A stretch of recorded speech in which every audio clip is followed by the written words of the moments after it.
Texas Rangers baseball is presented by AT Uverse TV. Globe Life Park, the scene tonight. Hopefully the rain will stay away. Rangers looking to get back on the winning side of things. They host for the first time in 2015 the defending American League West champion Los Angeles Angels. And welcome in, everyone, along with Tom Graves, Steve Busby. Glad you could join us for this Monday night of Ranger baseball. And the Rangers certainly hope it rains some runs for them tonight. They've been a little bit lacking in that category. You know, both teams have had trouble in the early going. And, Tom, fortunately, neither one of them has been buried yet. No, that's true, Buzz. It's only the first week of the season. But both teams could be in the American League Central, where Kansas City and Detroit got off to 6-0 starts. But that's not the case. In the American League West, all the teams are bunched within one game. So despite the fact that both teams have started off with team batting averages below 200, they haven't scored a lot of runs, it's pretty easy to identify the area for improvement with both these ball clubs. And at first glance, it looks like it's offensively. Yeah, it sure does, and the pitchers will benefit from that, and hopefully tonight Ross Detweiler can get things turned around for himself and atone for his first outing up in Oakland. Rangers and the Angels coming up. They're going to hook it up in Game 1 of a 3-game series here at Globe Life Park. Prince Fielder and company looking to break out offensively. We're back with the starting lineup and the first pitch right after this.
Your Texas Ford dealer. The EcoBoost Challenge is on at your Texas Ford dealer.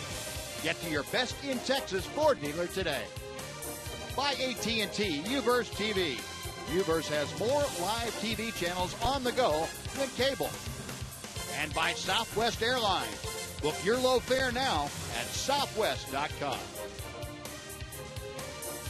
Well, a very muggy 64 degrees here at just approaching game time before we get things started Let's head down to the field and check in with Emily Jones. Em? Well, Buzz, as you and Tom talked about, not the ideal start for Ross Detweiler in his first time out for the Rangers, taking 93 pitches to get through 4 1/3 innings and giving up 5 runs in the process. His manager says the adjustments he needs to make are slight but significant.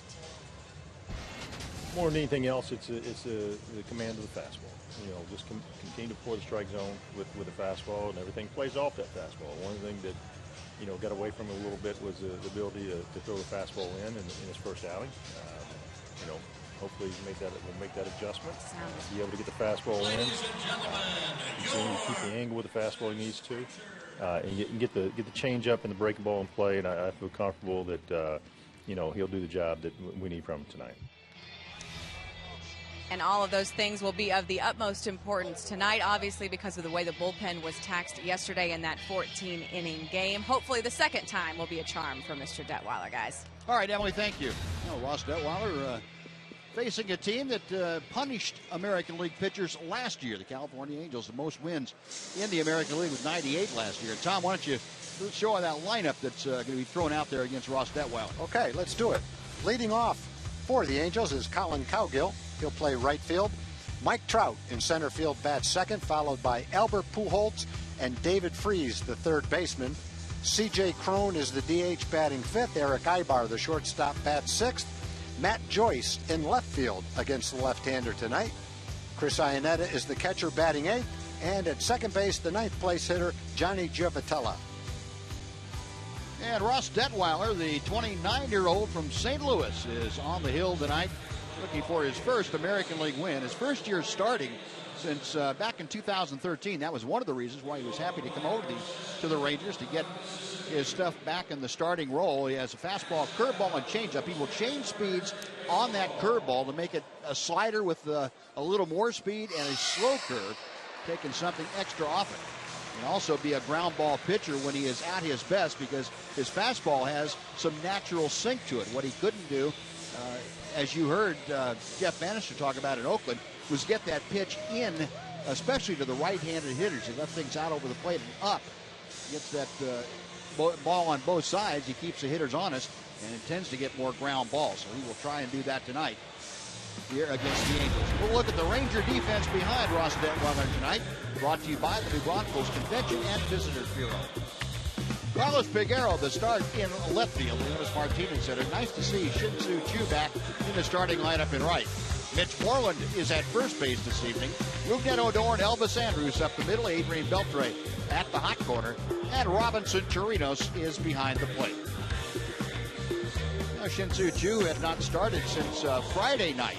Had to leave the ball game against Houston with those back spasms. Of course, he played yesterday, came off the bench, and contributed late in the ball game. Now getting the starting assignment for the first time in 4 days. So he is out there. Detweiler is set to go. And Colin Cowgill, hitting 125, will step in to start things off.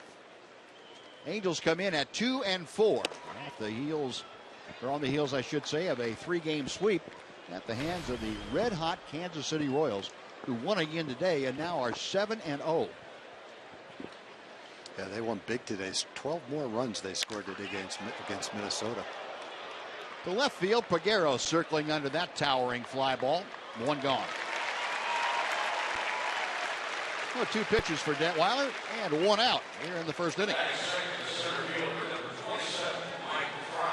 Well, I think we would wholeheartedly concur with Jeff Bannister when he talked about fastball command. It looked like in the Oakland game there was nothing wrong with Ross's stuff, but continually he was unable to locate his fastball, and as the skipper said, especially the fastball into the right-hand hitters, which just allowed them to look for something out over the plate, and they hit him pretty hard in that game. And there's a fastball that stayed on the inside corner right where Detweiler wanted it, about belt high to Trout, which we know is, from past experience, is the zone you want to try and pitch him. Get that ball up a little bit. Yep.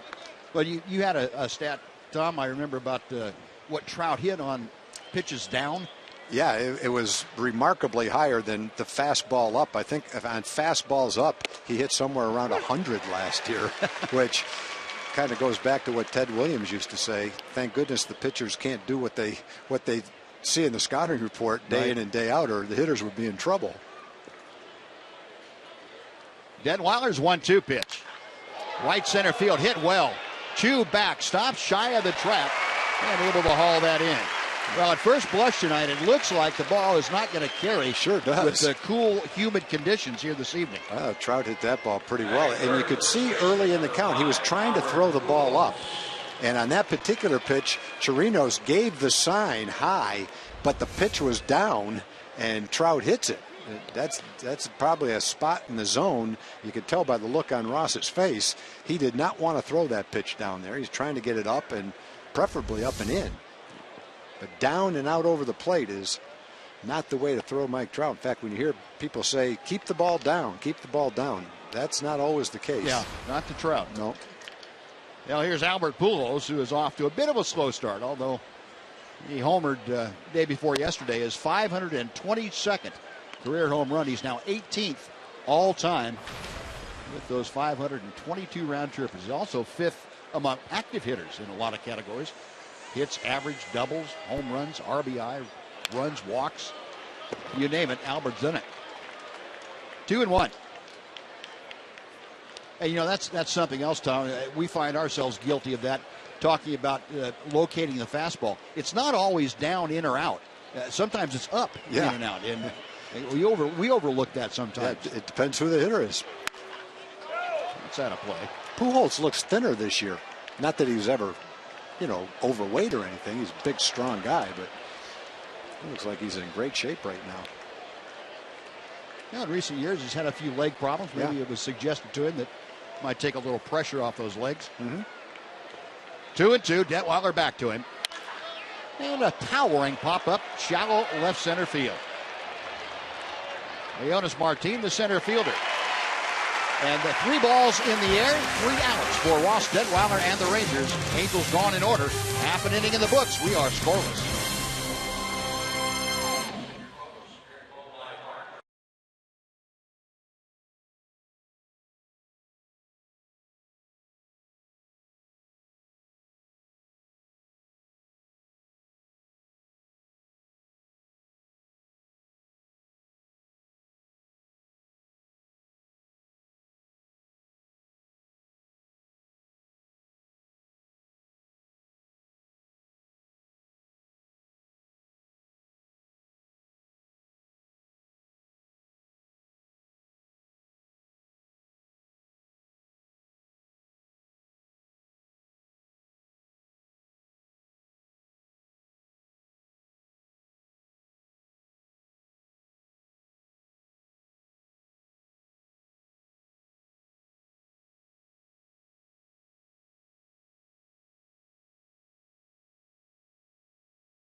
Will again lead off in center field. Shin-Soo Choo back in the starting lineup in right field. Adrian Beltre bats third. Prince Fielder DHing tonight.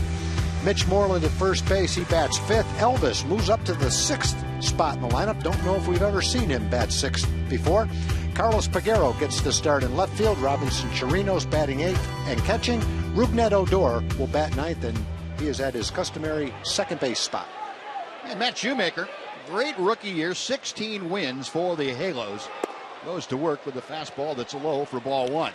4-0 career-wise against the Rangers, undrafted as a free agent. And in this day and age, that's almost unheard of. An undrafted free agent that not only is signed, but makes it to the big leagues. There's a bunt foul by Martin. If that was the case, there's a story about Ross Detweiler, or I should say that Matt Shoemaker and his wife sitting there watching the draft unfold when he was eligible for the first time on his computer. And his wife said, I really felt sorry for Matt because 1,453 guys were taken, and Matt wasn't. The broken bat looper to right center. That is down for a hit. Well, Leonis Martino had been having a bit of a struggle offensively. Sacrificed a bat, got a hit, and he'll do that every time up. Well, he's got some coming after that grand slam game winner was taken away from him yesterday by George Springer. I didn't know Springer went by the name Spider-Man. That's what his teammates call him, and we could see why, the way he jumped up on the wall to take that ball away. Now, there's a pretty good pitch by Shoemaker. It jams him, breaks his bat, but Leonis gets the blooper to fall in. And I think, Buzz, when you get a pitcher or a player that's undrafted and then signs after the draft, what usually happens is they'll look at their minor league teams and say, you know, we're a little short in the pitching department. They'll go ask their scouts, do any of you guys have someone we didn't draft, preferably a college pitcher who can compete well in A-ball? We need someone to fill out a roster spot. And they'll say, hey, I got the guy, Matt Shoemaker. We didn't draft him, but I've always liked him. He's a college pitcher. He throws strikes. Give him a try. So they gave him a try, and he may have not gotten his call on draft day, but he's getting the last laugh now. I'm sure there's a lot of first-round draft choices from that draft that are home watching this game on TV. Yep. Well, he's out here pitching after going 16-4. This one, a close play at first. Shoemaker, very quick feet. Good snap throw over, and Leonis almost caught. Boy, that is too far off the bag. Shin-Soo Choo off to a 2-14 start. See if the Rangers can get maybe their running game going against the Angels. A couple of years ago, you remember the Angels and Rangers locked up, and the Rangers ran crazy against Mike Scioscia's club. There were a couple of games they could pitch out, they could throw. It didn't matter. They could not stop the Rangers. It got so bad, Mike Scioscia on 2 consecutive days had his pitchers out running drills before batting practice about how to keep guys close to first base. Yeah, he was fuming. And neither team has done much in the way of run this year. Rangers, I think, are 1 out of 2. The Angels are 0 out of 3 stealing bases. And the one thing the Rangers have to do is they have to get their guys that can run on base to do it. And right now, Elvis and Leonis are off to rather slow start. So once their on base percentage gets up there, then maybe they can take advantage of their speed. Yeah, we know the Rangers have had problems getting on base. A 280 on base percentage as a team. How about the Angels? 245. Wow. Now that's unbelievable. Well, Shin-Soo Choo going after that high fastball from Shoemaker. With no success, that's out number 1. It brings up Adrian Beltre. Take a look very quickly at the Angel defense brought to you by Steel. Outfield this evening, Matt Joyce, Mike Trout, Colin Cowgill, left, center, and right. Pujols at first, Giovotella and Ibar man the middle of the diamond. David Freese at third, Chris Iannetta, the veteran catcher, back behind the plate. And Shoemaker, a very concerted effort to keep Leonis Martin anchored at first base. Beltre, just 188 with the average, but he has stung the ball. Extra base hits galore for Adrian. Takes a strike from Shoemaker. Keep mentioning Adrian typically off to a slow start in April. 3 for 8 in his career against Shoemaker.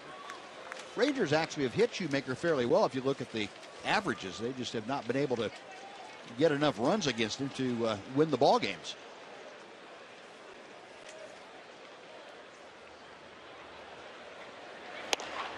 One ball, one strike.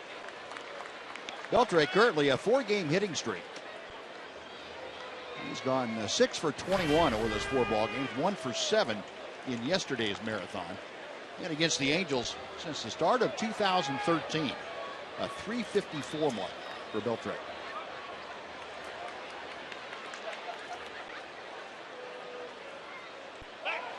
Another quick move.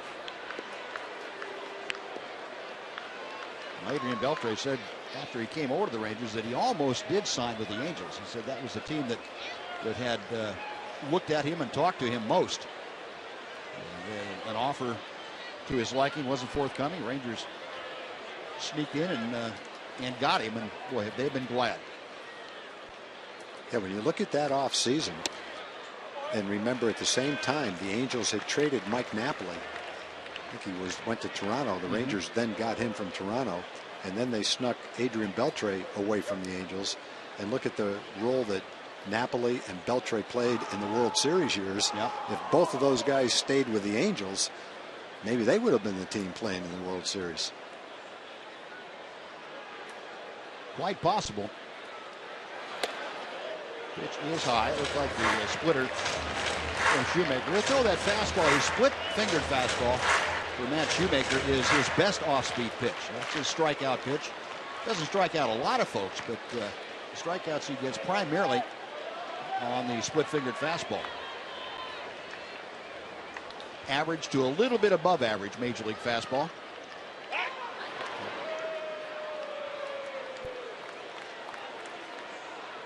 Twice now, they look like the owners have kind of spun his wheels getting back to the bag. I thought that was going to be closer than it was.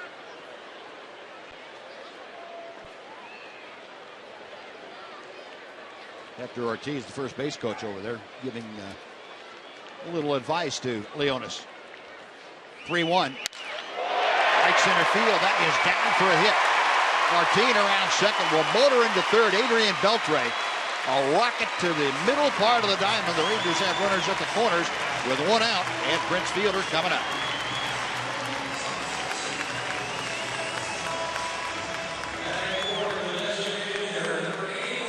Make that a 5-game hitting streak for Beltre.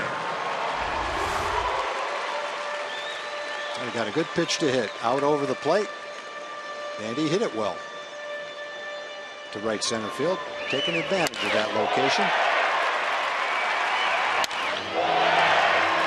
Prince Fielder prides himself on being a run producer. Rangers haven't produced a lot of runs this year, but he's had several runs batted in, trying to pick up another one right here to get the Rangers on the board early in this game. 3 RBIs for the big guy, and he has been the top hitter at 379 on the ball club. I had a feeling it's about time for his first home run. It sure is. Prince went 6 for 14 against the Astros in that just completed series. Left center field, that's okay. That'll get one home, but gets Beltre going around to third. Trout bobbles the ball, but Beltre is going to be held at third. Almost ran into the third base coach Tony Beasley putting the brakes on. Mike Scioscia's going to come out and argue that he did run into Beasley. I think it was inadvertently that he ran into him. And I don't think he was trying to score, but as a third base coach, you cannot physically stop the runner.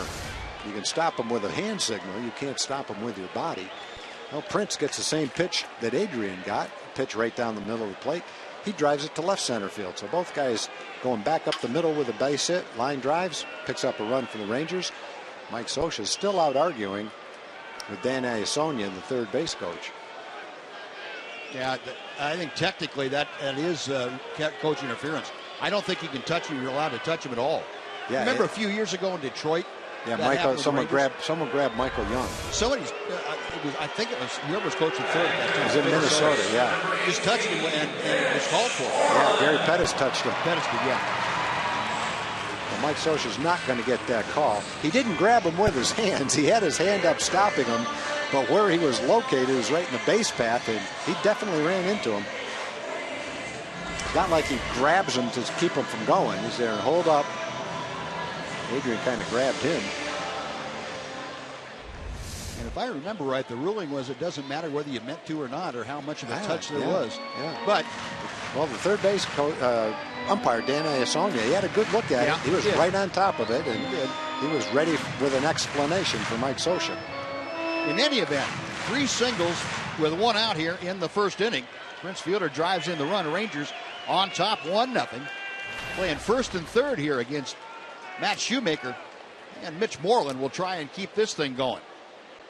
Well, you know, we were talking about the first start for Ross Detweiler and being unable to locate his fastball. And so far, to 4 hitters, that's been the problem with Matt Shoemaker. He has not been able to locate his fastball. The last 2 pitches to Beltre and Fielder have been right in the center square. And they've hit him sharply back through the middle. How about Mitch? He's got to feel like he's going up there with a target on him. He's been hit 3 times in his last eight plate appearances. Out of play to the left. I think the Rangers had a stretch yesterday where they had 3 guys hit within 11 batters to the plate. Yeah. Astros were doing everything they could to put those men on base to help the Rangers win. It looked like the Rangers did win when Martin hit the ball out of the ballpark, but unfortunately George Springer went over the fence to bring it back.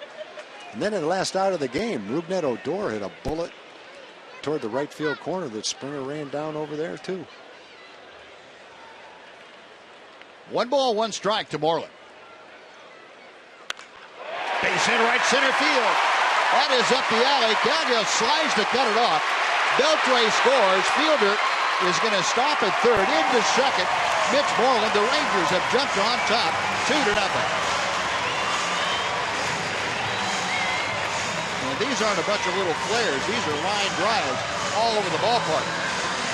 And I think the continuing theme for the last 3 hitters is a pitch belt high and right down the middle of the plate. Shoemaker is just not making his pitches like we were accustomed to seeing him do last year. There's an off-speed pitch that's top of the strike zone right out over the plate, right in Mitch's wheelhouse, and he makes it the 3rd straight well-hit line drive. No error on that play then, huh? Be a double for Mitch. With the slide, made it an unusual fielding play, but not an error. So second and third now. 2 runners across. Still 1 out. Here's Elvis. He takes strike 1. Elvis a couple of runs driven in here in the early going. And he has fared well against Shoemaker. 3 for 9. Elvis has also hit well against the Angels in his career. 314 average. Shoemaker working from the stretch. And Elvis lines one to right. Calgill toward the line and in, and makes a catch. Tagging at third is Fielder. Here comes the throw. It's cut off. Fielder slides in safely, and the Rangers lead it 3-0. Well, Elvis hit that ball well, and as a hitter, you feel that ball come off the bat going toward the corner. You look up and you're disappointed to see the right fielder shading that way, making the catch. But there's a little bit less of a sting to it when you've got a man on third base and less than 2 outs, and you can pick up a sacrifice fly. But Cardinals is playing shallow. He's playing over toward right field, and he's able to make a nice play. And that ball almost got down in front of him, but sure Elvis will take that, getting the run home. So 3 consecutive Rangers have produced an RBI. Staying at second base, Mitch Moreland on that play. And here's Carlos Peguero.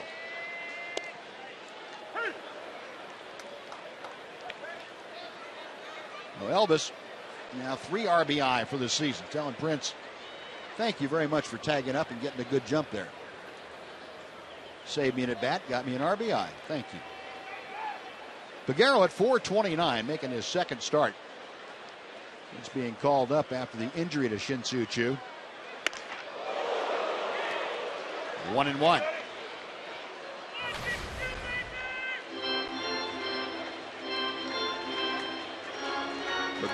Peguero recalled before Saturday night's ball game against Houston. Got the start that night, went 2 for 5. Came in yesterday's ball game, one of 3 pinch hitters in that 8th inning for the Rangers. One of 3 pinch hitters that reached base. Boy, he'd picked off second base if he threw it. You see Ibar banging his leg with his hand. Watch him sneak behind him. Mitch takes a lead. Never threw it. Say they had him picked off. They had a shot at him. I don't know if they would have got him or not. But it would have been a nice play if Carlos Peguero grounded the ball to shortstop while Ibar was standing on second base, waiting for the throw from the pitcher. I think that was a miscommunication if I read that right. 1-2 to Peguero. Now 2-2. Peguero came on yesterday in the 8th inning. He pinch hit for Jake Smolinski and walked. He then went 1 for 2 in his next couple of at-bats. Rangers had Peguero, Moreland, and Choo all bat as pinch hitters in that inning. They had a walk, make that 2 walks, and a hit by pitch.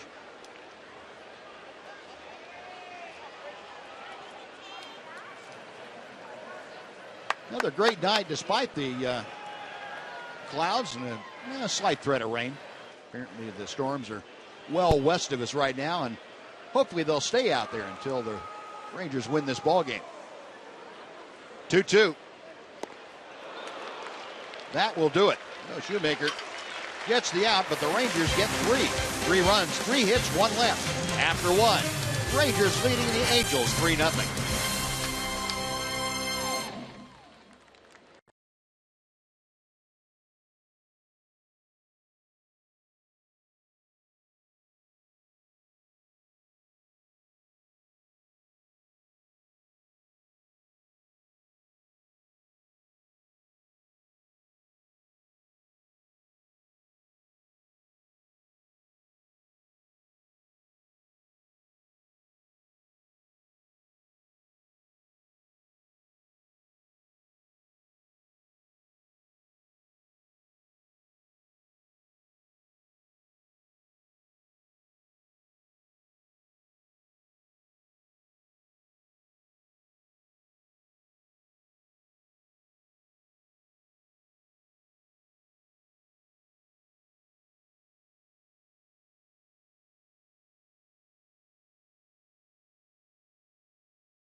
Appreciate it, Buzz. Great night for baseball. We all folks in from South Korea looking for Shin Chu Chu. They're big fans. What's this all about? We came from South Korea to celebrate our marriage. Chu Shin Soo and the Texas Rangers. There we go. And I'd say her mother, right, is from the same hometown as Shin Chu?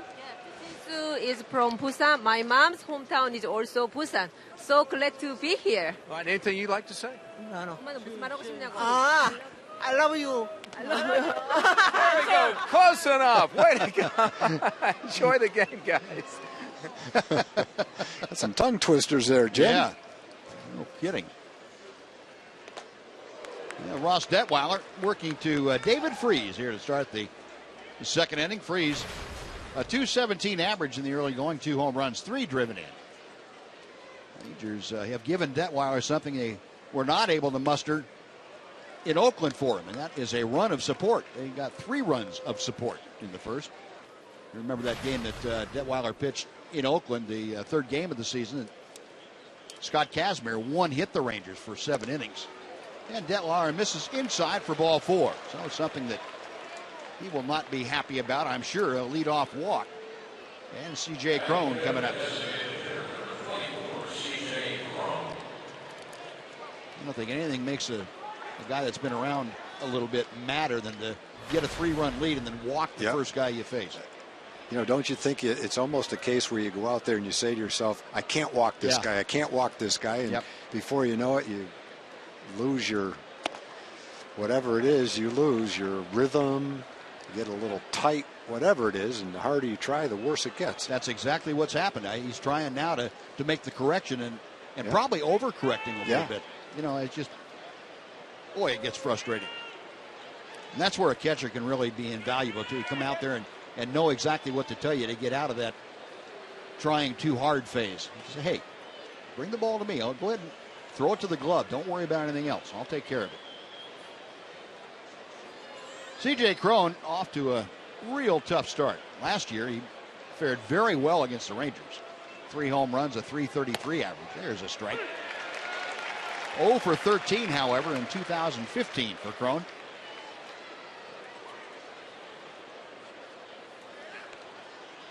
One on, nobody out.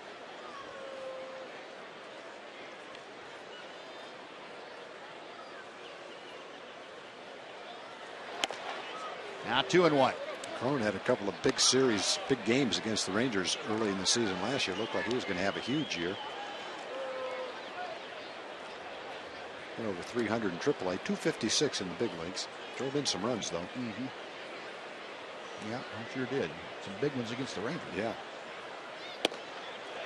And Detweiler hits the outside corner. That evens it up now at 2-2. Mentioned Ross making all of his appearances last year for the Nationals out of the bullpen. He had 47 ball games. Worked a total of 63 innings in relief. Said he never really got comfortable, though, as a reliever. Didn't really know about the warm-up and just never got to where he could feel confident coming into a ball game. It's a big strikeout of C.J. Cron here. Yeah, after his infielders conferred with him on the mound, he came right back and pumped in some strikes and got the strikeout. Way to bounce back, Ross. Kept the ball away from him. Couldn't quite make the contact he was looking for. Well, one away.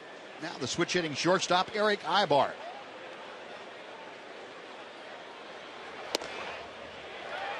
There's that good sinker, the good two-seam fastball from Detweiler that works its way down and away from right-handers. That's the one that gets him a lot of ground balls. He could use a ground ball here. Yep. A good time to use that sinker. Ibar off to a fairly slow start. At 200 in the dirt.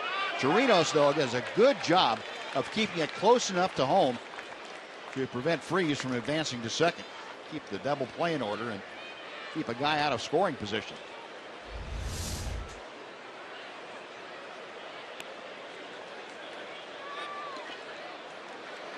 The ball kind of working at an angle that Freese couldn't read very well from his first base leadoff position. See, Chirinos wants a toss over to first. And Detweiler complies. That little flick of the thumb that you saw Robinson do, the sign to the pitcher that the catcher wants you to throw to first base, so the catcher doesn't have to worry about a pitch coming. He can watch the runner and see how the runner reacts. Sometimes runners will tip off if there's a play in the works. That pitch very high. 2-1 now. Gary DiSarcina, the third base coach, flashing the signs to Eric Ibar at the plate and to David Freese down at first.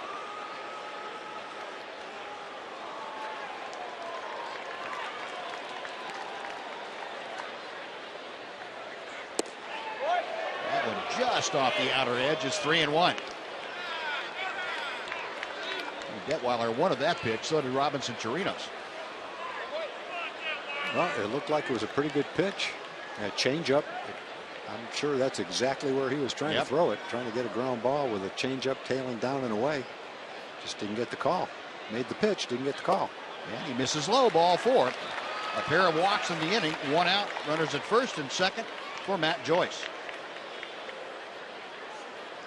I think Matt Joyce is the only left-hand hitter that's been in a lineup against Ross this year. I think they were all right-hand hitters in Oakland. Joyce usually is platooned,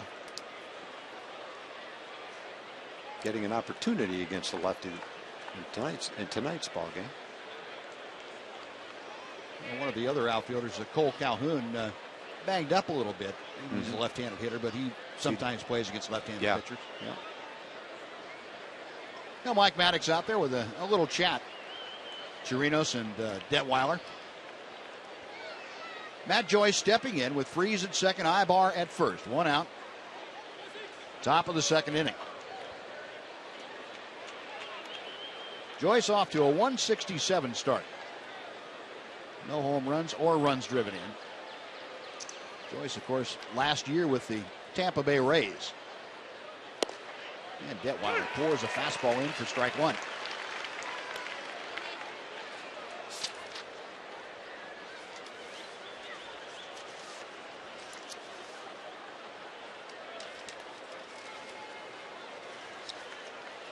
The 0-1 pitch. Ross got away with a hanger there, it looked like. 0-2. Sometimes those pitches are fouled off. Just because you make a mistake doesn't mean it has to get crushed. I wouldn't try to throw too many right there, though. Yep. The more you throw, sooner or later, you might have that problem. That was a good one. Nice stop by Chirinos. 1 ball, 2 strikes.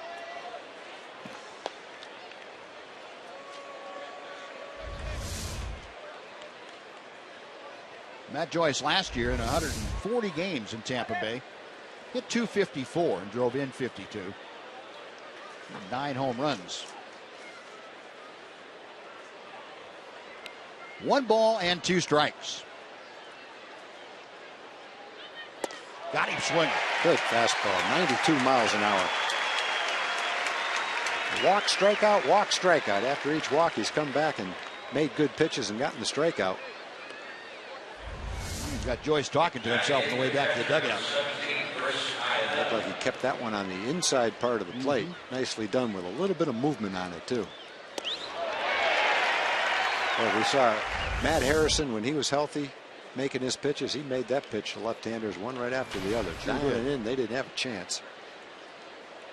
Well, Chris Iannetta off to a slow offensive start also. That 0.56 average. And Detweiler pours in strike 1. Yeah, the unusual thing for Iannetta is he hasn't walked yet this year. Generally, strikes out a little bit, but generally he gets his share of walks. And that on-base percentage last year, second on the ball club at .373.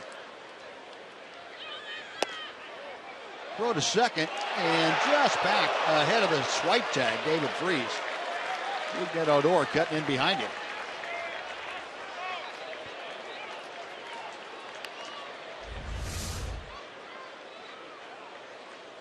He wandered off. One more step, they might have had him.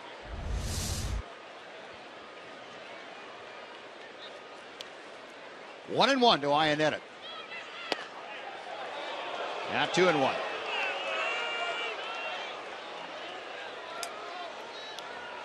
Iannetta had a hit against Kansas City, or against Seattle in the season opening series for the Angels. Hasn't had a hit since. He's 0 for 15. Now the count evens to him at 2 balls, 2 strikes. Very good changeup right there by Ross. Trying to get into a groove. Detweiler trying to work around the 2 walks.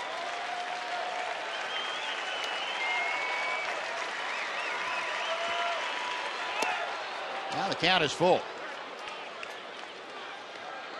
So with 2 outs, both Freese and Ibar will have the advantage of taking off with the next pitch. Iannetta hitting 8th in the order, trying to keep this inning alive for the Angels. Johnny Giavotella waits to be next.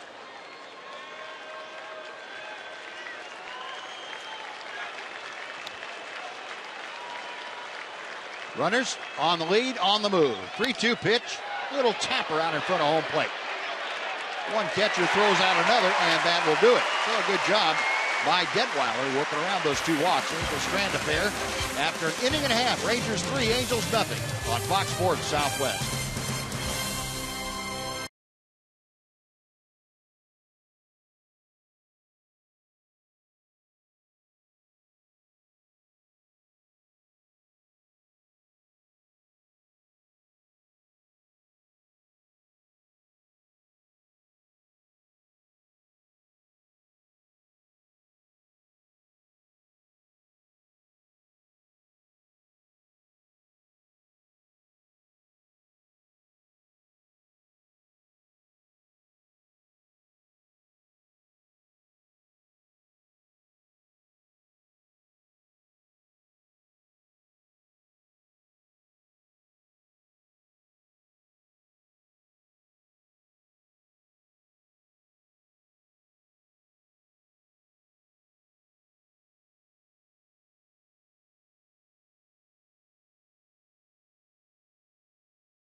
Brought to you.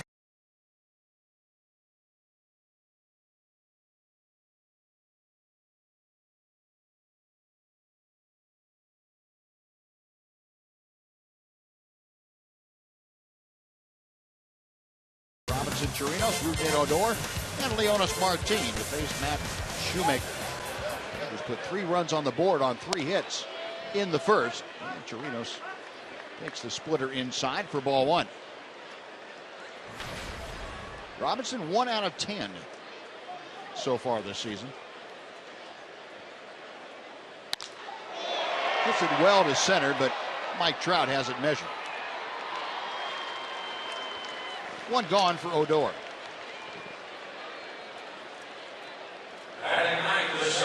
Advance tickets for most Tuesday home games in the upper reserve, upper box, Lexus Club Terrace, and the lower reserve sections are half price when you purchase online thanks to Ozarka. First game to take advantage of this great offer is tomorrow. The Rangers continue this series against the Angels. Get your tickets online at TexasRangers.com/specials using the online coupon code Ozarka. Rugnet Odor off to a 136 start. He takes strike 1, although that's a little deceiving because Odor has been on to the tune of a 321 average on base. That's been hit by a pitch. He's been hit 4 times by a pitch. That leads the major leagues. He almost had a game winner yesterday, or a hit to in the 9th, in the 14th inning, not right down the right field line, but toward the right field corner. Springer wasn't a spectacular catch, but he ran it down. Ball was hit hard. Just didn't locate it far enough down the line. Still a ball on 2 strikes. Yeah, I guess you could say that about a few Ranger hits yesterday. Yeah. You know, that had the potential to be like a 10-run game for the Rangers had the hits fallen in, but they didn't. And that chopper was right down off of Rugnet's leg. George Springer yesterday just ripped the heart out of Ranger fans and Leonis Martin. That's one of the best catches you're going to see in this ballpark. I think Tony Sipp agrees with you. Tony Sipp loved it. Yeah, they call George Springer the Spider-Man, and you can see why. Almost hit him again. Must mean they're trying to throw him in. And occasionally they get it too far in. He doesn't back away either. It's like Ian Kinsler. Throw it in there, fine. Hit me, I'll take it. Out of play. Unless it's the same reaction. Who was that in San Antonio that got with the Dodgers that got mad at Odor for the way he took a pitch and tried to? Oh yeah, it was another Latin pitcher. Nicasio? No. Anyway, maybe that's the case. Maybe the I think it was. I think it was. Maybe the word's gotten around that Rugnet doesn't take a pitch properly. Well, he's taking him off the body and getting to first base often enough. I don't know if that I think Ron Hunt has the record. I don't know how many it was. 50 times getting hit. That's one record you don't want to break. Rugnet trying to check his swing on that pitch up at the eyes and couldn't do it. He'd say he used to wear padding underneath his sweatshirt, underneath his shirt. One of the times he was drilled. He just stood right on top of the plate and didn't move. Rugnet chased one high. I'd like to have that one back.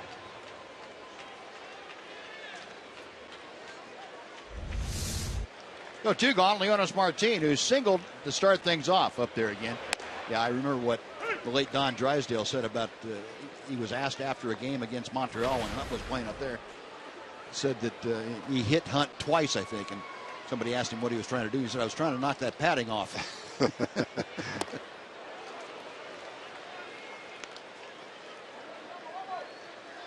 Yeah, that was the origin of the flak jacket, I think. Yeah.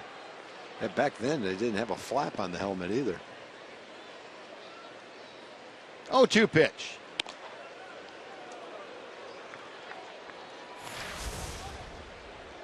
Martin with that leadoff single now has upped his average 152. Rangers came in as a team, and we showed you hitting just 197. And this one popped up on the infield. David Freese takes care of it, and that'll do it. Rangers now have been retired 5 straight hitters by Matt Shoemaker. We'll go to the third inning, 3-0 Rangers.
Giovatello, the number 9 man to lead off against Ross Detweiler.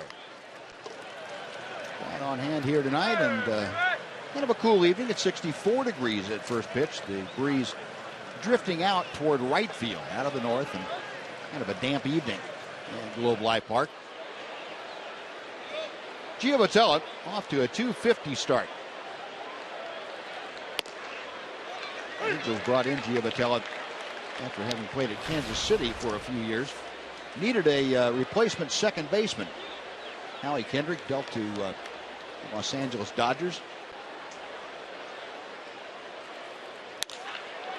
And there's the first base hit of the game for the Angels as Giovatello loops one into left center field.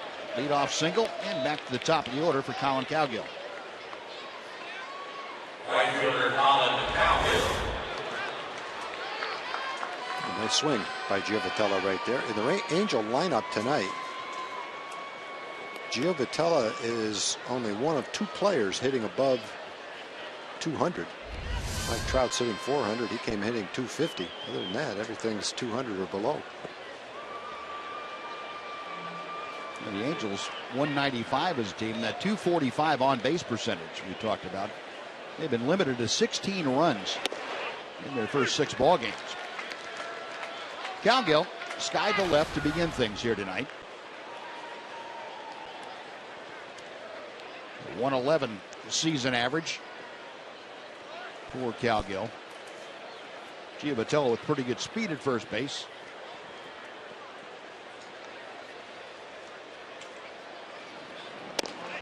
The pitch inside. It's 1-1. Cowgill last year really gave the Rangers fits. He was 14 for 32 in 11 ball games. That's a .438 average. As we showed you the Angels as a team really blasted Ranger pitching last year. ERA of over 5. It was just not a memorable year as far as the matchup with the Angels for the Rangers were concerned.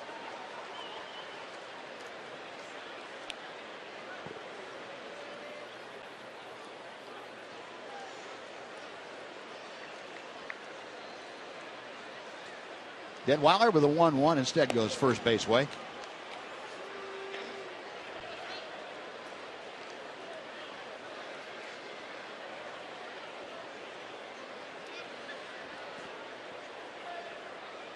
A shot from down the right field line. Our wedgie cam in that right field corner, just outside of it.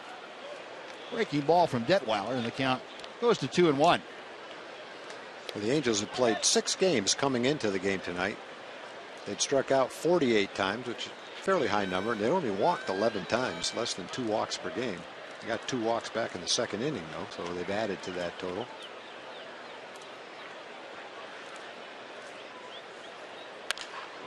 Ball hit well to left field. Peguero retreating, reaches out and makes the catch. That ball might have knuckled on him a little bit. He had to reach off to his left. He kind of staggered back to it. He said, yeah, that's what the ball did. Yeah, that ball not only did that, I think it went a little farther than Carlos thought it was going to go, but fortunately, he stayed with it and got the glove on it and caught it. Big smile on his face. Looking at it like, maybe you thought that was a routine play, but it wasn't for me. He stayed with a good concentration all the way, and in spite of the ball dancing around on him a little bit, he was able to make a really nice play on it. Well, we have seen some odd balls hit to the outfield. Remember the one yesterday hooked? Was that Springer that hit that? Yeah, I think so. Hit a slider to center, dead center. It did. No, you're right. You said it slices if you hit it to straightaway left or straightaway right, but not very often does it hook if you hit it to dead center. Yeah. Yeah, Mike Trout takes that slow breaking ball that dips in for strike 1. And we've seen a couple of knuckleballs out there. Those.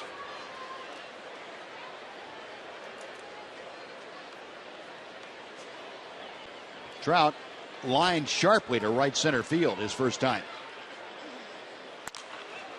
Out of play.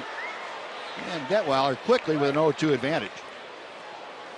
Let's take a look at our Ford leaderboard. The youngest MVPs in Major League history. Vita Blue, the youngest at just over 22 years of age. Johnny Bench in 1970. Almost 23 years, but 22 years of age. Stan Musial in 43. Cal Ripken, the second youngest in the American League. And then Mike Trout, the third youngest in the American League. I had forgotten until I saw that list that Cal Ripken was that young when he got the MVP. I would never have remembered he was that young. Seemed like, I guess it seemed like Cal Ripken came to the big leagues and he was 40 already and just and stayed there. Yeah, I would not have guessed that he was that young.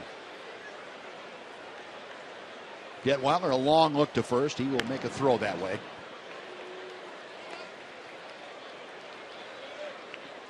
Johnny Giovotella at first after the leadoff single. Cowgill out on a nice play by Peguero in left. Alfredo Griffin, the Angels' first base coach. Line to right. Chu coming on, makes the catch. And Giovotella back. So twice now, Trout has shown you the ability to go to right field with authority, and Chu's run both of them down. And let's check in with Dana Larson for a Mazda game break. Dana? Buzz, thank you. The Pirates home opener at PNC Park today, hosting the undefeated Tigers. Detroit down 5-1, though, in the ninth. They have a 3-run rally, but the rally falls just short. And Pittsburgh hands Detroit its first loss of the year, Buzz. All right, Dana, thank you. Well, that is headline worthy. Kansas City now the only undefeated team in the American League. As a matter of fact, the only undefeated team in all of baseball. 7-0, and the Tigers dropped to 6-1. Albert Pujols out on a shallow fly ball to center field his first time. And he gets fisted and fouls it straight back just below us. 0-2.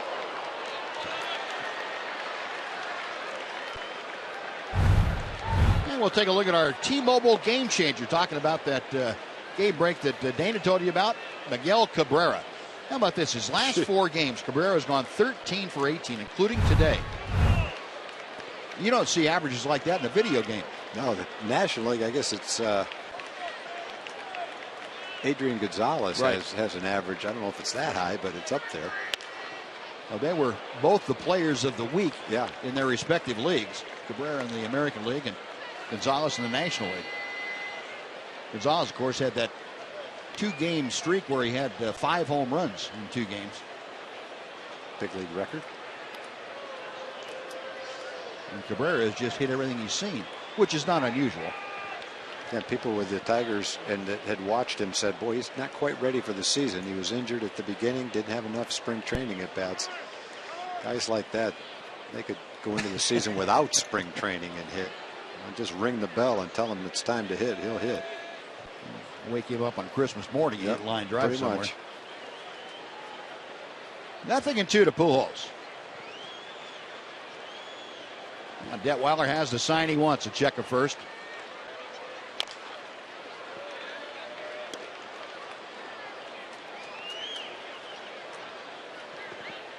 Albert Pujols, he's going to own a lot of hitting records by the time he decides to hang them up. He's still got 7 years on his contract with the Angels. He can be around for a while. He hit a meager .314 against Ranger pitching last year. And this one is skied to left field. Way up there, and plenty of time for Peguero to circle underneath it. That'll do it. So the leadoff single is wasted for the Angels. Detweiler pitches around it. No runs a hit, 1 left, 2.5 in the books. 3-0 Rangers.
Nothing, and we'll take a look at the pitching matchup brought to you by Chevron for tomorrow night. Drew Rucinski making his first start against the Rangers, and Nick Martinez following up on that 7 shutout innings of work that he had in his first start against the Oakland A's. 7 o'clock right here on Fox Sports Southwest. Shin-Soo Choo, a big rip and a miss, 0-1. Choo, a strikeout in the first inning. Shin-Soo, as we mentioned, missed almost all of Friday's game and all of Saturday. Came back and came off the bench late yesterday. How long would it take a guy to get his timing back, Tom, after sitting out for a couple games? You know, I don't know about other people. I always felt it was kind of like potluck. Sometimes you'd have a layoff and you'd come back and you'd almost be surprised at how good you felt and how your timing was. Other times you come back and felt like you'd never hit in your life before. So I don't know if there's a set rule on that. It's kind of an individual thing and probably varies from time to time with the individual.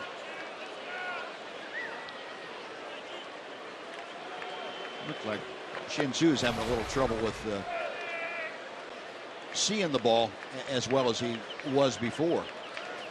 The frustrating games are when you go into the game and everything feels great. You've had a good batting practice. You don't have anything bothering you physically. The bat feels light. You just feel like you're going to have a great game and nothing happens. Those are the ones that are frustrating.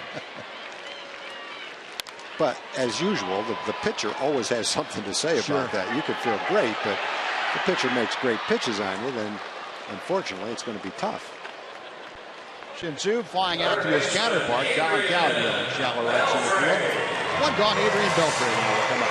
And then occasionally it's the exact opposite. You go in a game, you just feel lousy, your hands are sore, the bat feels heavy, you feel like a pitcher's throwing hard, and you don't know how you're going to get a hit off him, and you go up there and you swing, get a base hit, and you get to first base, and you just say, I don't know how that happened. Thank goodness he threw me that pitch where he threw it. Beltre shoots one to right, but that is right at Cowgill. That was a rope. Goodness. Well, Adrian has hit the ball on the button twice. And he's 1 for 2 now after that out. And Prince Fielder will be next. Well, that's a pitch right in the center of the plate, just like the first time up. First time up, he hit a line drive but found a hole in right center field. That time he hit pretty much the ball the exact same, pretty much the same way.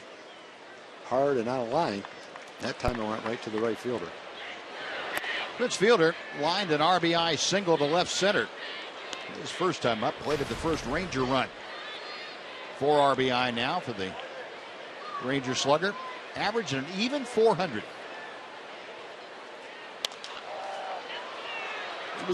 I remember a game like that. Remember Jim Rooker? Yeah, Jim Rooker had a nice, smooth delivery, and he threw about 96 miles an hour. And we were playing a game in Venezuela against him. Bad lights. He threw 2 fastballs, and I literally didn't even see him. And it's 0-2. I'm thinking, throws another strike, it's all over. He throws a slow curveball and hangs it. And I get this little base hit to center field, go to first base, and just say, Thank you very much. All you had to do is throw a fastball right down the middle of the plate, and it would have been strike 3. So you never know what can happen. Stay optimistic, work hard, try hard, bear down, concentrate every time up, and whatever your talent level is, you'll get your share of hits. Now, one thing I learned watching other guys, in my experience too, was don't pay any attention to how you felt warming up in the bullpen. Oh, really? Yeah. It had nothing to do with what I took to the mound. I'd hear guys come in and say, oh, I had good stuff warming up, and they get bombed. Other guys would come in, tell the pitching coach, hey, have somebody ready just in case, and they go out and pitch a jam. Yeah. 3 up, 3 down. Finished 3. I've got a problem on the driving range. Taking it to the first tee. Rangers on top, 3-0.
Days in the first of a 3-game set, and you will be treated to a post-game fireworks show set to music from Back to the Future movies as presented by Big Green Egg. Join us as we celebrate the 30th anniversary of Back to the Future. Get $14 off of reserve tickets using the online coupon code fireworks. Just go to texasrangers.com/specials. The 4th inning, Mark McLemore, as always, has joined us. Matt, good to see you. Good to be here. You were we don't need the offense as much tonight, but a little extra would help. Concentrate tonight on the defense, will you? Always need offense. Yeah. He's the doctor of defense. He's going to concentrate on that. Well, I threw it on him yesterday, and I probably shouldn't. I said we needed offense, and it was one of those days. Too much pressure. Yeah. If you said defense, I would have had you. I got to know my limitations and my partner's limitations. I definitely know mine. Mac, we were just talking about going into a game when you feel terrible as a hitter. We're going to get the call on that. You feel like you have no chance to get a hit. The other pitcher's pretty good. He's a guy you don't hit very good. And you go into the game going, okay, my name's in the lineup. I got to play. How am I ever going to get hit? And then you bear down. But can you remember one game where you just felt terrible and you still had a good game? Oh, I had a lot of games like that where I felt terrible. Oh, yeah. Going to play, and especially for me, being a switch hitter, there were days where I would feel good on one side and feel terrible on the other. Really? Oh, and lo and behold, if I was feeling terrible right-handed, there's a right-hander starting. I'm on the left side, and he slips and falls and doesn't start, and they bring in a lefty to start. I'm like, okay, here we go. So, yeah, there are plenty of games when I felt terrible and would end up doing okay. But there were a lot more games where I ended up feeling terrible and playing terrible. So as a switch hitter, you can feel good one side and bad on another, huh? Yeah, and people don't, realize that. I wouldn't have thought that. It's really tough on a switch hitter because you have to take twice as many swings to stay sharp. Right. And people don't realize that. And both sides don't always, at least for me, they're not always in sync. I was a different hitter on both sides, different stances, and that's something a little bit different. But not always a good thing. Odor going out, can't quite reach it. That is in for a leadoff single by C.J. Cron, his first hit of the year in 15 at-bats. Did you ever consider going up and batting, say, right-handed against a right-handed pitcher or lefty-lefty if you felt so bad one way? Not because I felt so bad. Early in my career, the Angels actually tried to get me to stop switch hitting and just hit right-handed. And so I did have a couple of at-bats right-handed against right-handers. And I guess I picked the wrong guy to if you look at the numbers and who he was, it was the wrong guy to do it against. I did it against Jeff Reardon. And I actually got a hit. I actually hit it right back up the middle and hit him. And then I thought to myself after the game, why did you pick one of the best closers in the game to go up there and do this against? And but then later in my career, the cutter started to be a lot more prominent. So I thought about going up there left-handed against Andy Pettit. And then I thought better of it and just said, I just sacrificed a few more bats. But, what does it matter? Hot shot. Odor flags it down, then drops it. So all they'll get is the fourth. That's as spectacular a force play coach as you're going to see. I don't know how he caught that ball. Any idea? What do you do when a ball comes at you like that, Mac? When a ball's coming at you like that, you wave at it, but you've got to stay down. If you're going to have any chance to catch it, that glove has to be underneath the ball, and that's exactly what Odor did. Boy, that's what he did. And that you can get your hand can come up faster than it can go down to get that ball, and there it is underneath. Picks it up, slipped a little bit. I think the key right there, Mac, for all those hard-nosed Little League coaches out there, the dads that coach Little League, you saw the smartest thing he did, and that's get his head out of the way. Right. So when you're telling your Little Leaguers on a ground ball on a bad field with bad hops to get your head down, you're giving them bad information. Chu in deepest right center field, can't hang on to it. It's off the tip of his glove. Ibar around third will score. The throw to third, and they've got him. Matt Vogt is out at third. A great relay throw from Odor to Beltre to get the out at third. Oh, my, what a way to end it up. Now, players coming off the field. The umpire signal, hang on a second. Mike Socha came out of the dugout and might want to put up an appeal. He would appeal the ruling at third. Umpires holding the Rangers on the field as they are supposed to do, and there is going to be an appeal put forth by Mike Socha. Forget it.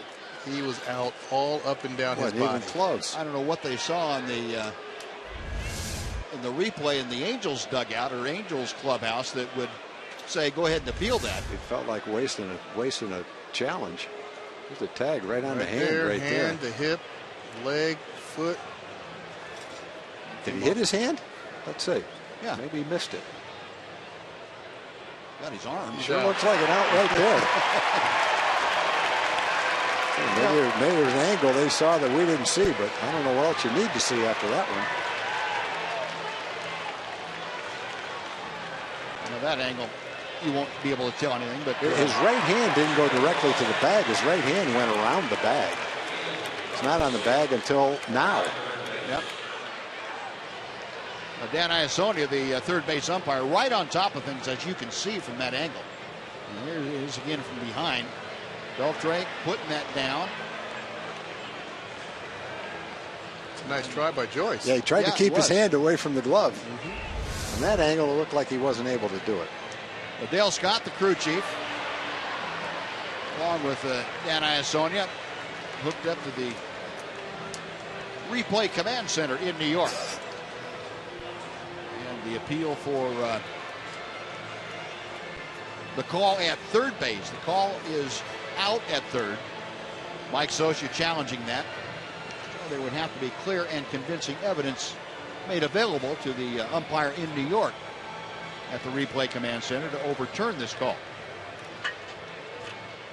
In any event, the Angels will have one run in the inning.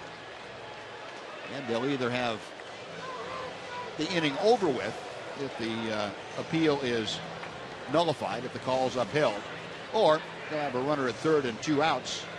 And Chris Iannetta up. Another look from overhead. I guess the only argument could be somehow we didn't see him pull the hand back far enough. Let's see if we can see from here. That sure looks like it's tagged right there. Ooh, I don't know. No? I don't know. What do you think? Did he take it away?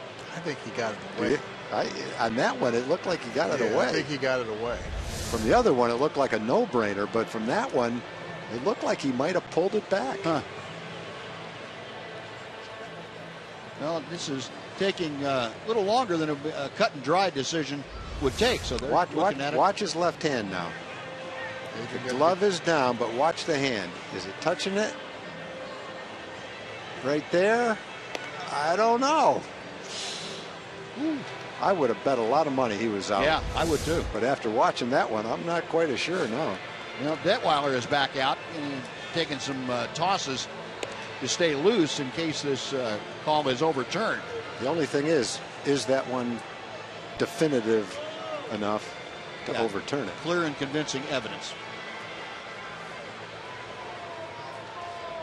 And how much of the glove has to touch the hand? There's definitely some doubt in New York, There's though. definitely some This doubt. is probably as long as we've seen one take. I saw Dale Scott go over and call C.B. Buckner over to check with him. And I think what he was checking with was to make sure that he crossed home plate. Yeah. Crossed home plate before the out was recorded. The run did score. The call is upheld. 3-1 Rangers now as we go to the bottom of the fourth.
New food items here at the ballpark. And Casey Rapp, what do we have? Well, we got bacon, cotton. It's sweet, it's salty, it's an acquired taste. Candy. Section 16, just bacon stand. All right, look. What do you think? Real quick. Pretty good. Okay, now, how about the candy bacon? Go ahead, big guy. Very nice. Yeah. Okay, good. Good. I love it. Okay, where do we find this, Casey? Section 16 over by third base gate. There you go, Buzz. All right, Doxy, thank you. Bacon is definitely the theme this year. Boy, no kidding. Candy bacon. Well, there's a new one for you. So 3-1 the score. That play, by the way, on the ball hit by Matt Joyce, ruled a double off the glove of Shin-Soo Choo to center field from Moreland. But camping under that line drive is Mike Trout for out number 1. So Joyce gets credit for an RBI. And here's the entire last play for you. Well, the Rangers are one of the best teams at making this double cut, this relay, and throwing runners out. You'll have a lot of teams that will make the play close, but the Rangers seem to be one of the best at actually completing the play. I agree. You can go back to Nelly Cruz, David Murphy. Wow. Great play by Iannetta. Now, he's been noted for years for his defensive ability, and he showed you that right there. Bouncing out to take a base hit away from Elvis. Just needed to get a little further down the line with it to where the catcher can't make that play. Freeze is back a step behind the bag. He had no chance. So you can be a little bit more generous on the placement. Nice play by Iannetta. Now 2 up, 2 away. Now Carlos Peguero for his second at bat. Shoemaker all of a sudden is retired. The last 10 men that he's faced. Going back to the Mitch Moreland double in the first. And he's going to add one more if Ibar can get out to it. Over the shoulder, and it drops behind him. The throw to second, Peguero steaming in there. Nice. With a double. I like it. Boy, Ibar went out halfway to the outfield to catch that ball. Looked like Omar Vizquel going after that ball. Outfielders must have been playing pretty deep not to be able to have a chance on that one. He ran a lot farther than they did. He did. This seems like it should be Matt Joyce's ball out there, but he kind of gave up a couple of times. Yeah, it looked like Mike Trout got a bad jump. I think Trout took a step back. You got to give Peguero credit there. He ran right from out of the box. He didn't wait for that ball to drop and then take off. He started running right out of the box. And you don't see most guys do that, especially when they get jammed like that. Yeah, you get mad. Yeah. I'm out. Hands hurt. The Peguero at second with 2 out. Robinson Chirinos now will try and pick him up. 1 ball, no strikes. Chirinos out on a ball to center field, his first time. 1 for 11 for the year for Robinson. Looking for his first RBI. This would be a pretty good time for him to rack it up.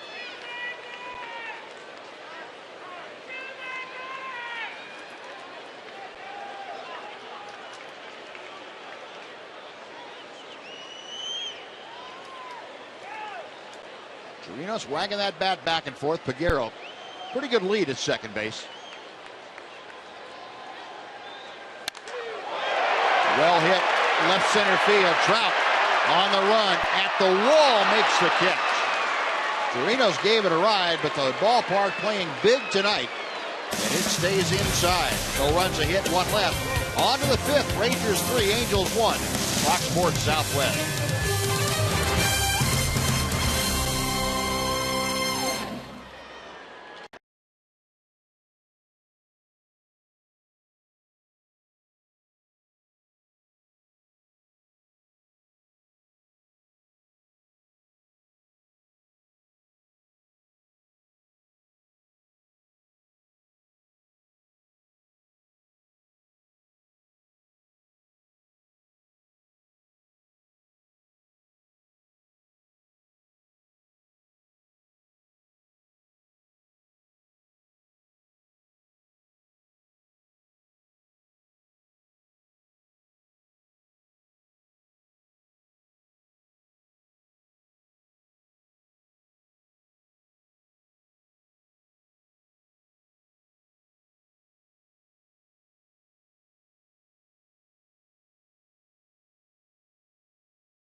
On Fox Sports Southwest is brought to you by Southwest Airlines. Book your low fare now at southwest.com. And by the Mazda 6. J.D. Power has awarded the Mazda 6 highest ranked vehicle appeal among midsize cars.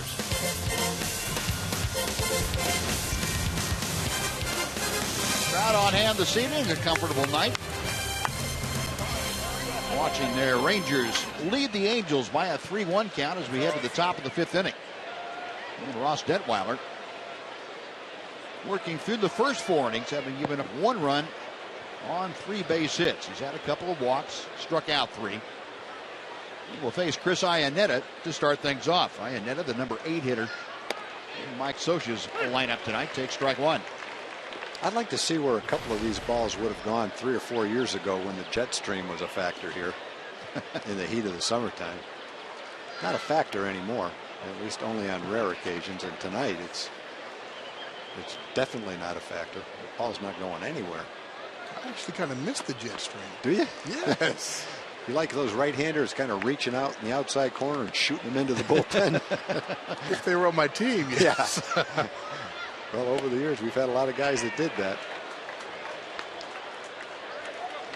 2 balls and a strike to Iannetta. Yeah, there was a time when anything over 10 feet high going to right center field was out of the ballpark. Now 3-1. Well,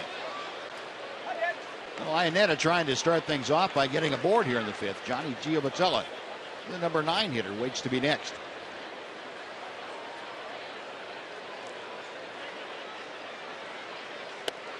And ball 4. 3rd walk of the evening issued by Ross Detweiler. The 2nd time he's walked a leadoff man. First time was back in the 2nd inning.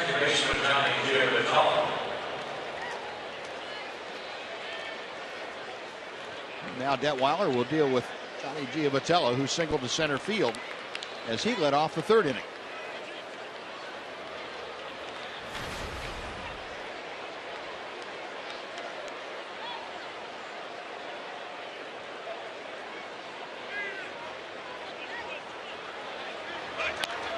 A bunt attempt fouled back to the screen. 0-1. I was surprised to see Giovatella in that number 9 slot bunting. Mike Scioscia's clubs over the years have employed the sacrifice bunt as well as anybody. Well, when you've got guys that are coming up after him, Calgill's a good hitter, and we all know about Trout and Pujols. This one popped up. Long run in for Chu. He's there in time. 1 gone. Well, the Angels strayed from that idea of moving the runners along. 1 out now, and Colin Cowgill will come up. Cowgill 0 for 2 tonight. He was twice. Hit the ball pretty sharply to left, but Carlos Peguera has handled both chances.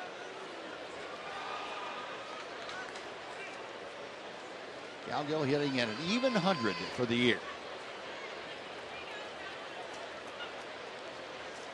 Rangers a double play depth up the middle. They would love to get that ground ball at either Odor or Andrus. Oh, and how about the open grill out there? That's perfect. Wow. RF camera checking out the, oh man. Woo.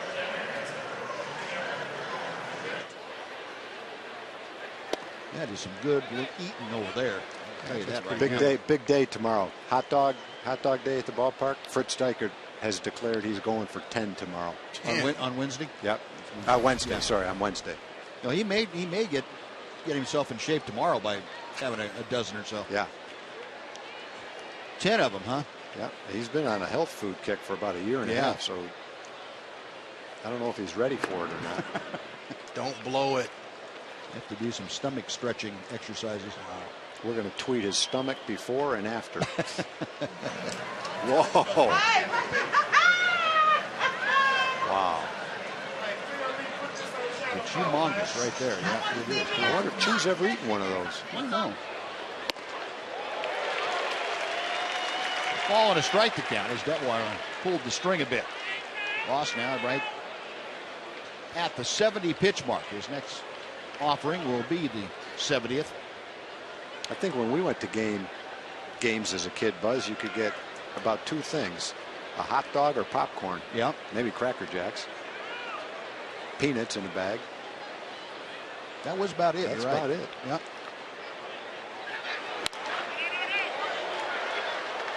Of course, then you invented radio and TV and changed everything. So we got advertising money. We were in great shape. Wow. That thing is Tom Verducci had the best line about the food at our ballpark. He picked, I think it was one of those big dogs like that in that kind of a carton and said, I got to go with that. Anything that comes with luggage has to be the best item. Cowgill up the alley in left center field and deep, and that ball's gone. Cowgill got a pitch up out over the plate, drives it into the bleachers in deepest left center field, and the Angels have tied this ball game at 3. Well, I guess there's the bottom line. If you hit it well enough, it'll go. Maybe some of the other ones just hadn't been hit quite well enough. They've been hit well. Looked like the ball wasn't going anywhere, but Cowgill gets his first home run of the year, and he rode it out of here over the 404 sign in left center field. For the Angels, their 7th home run of the year. Now Mike Trout takes low and in for ball 1.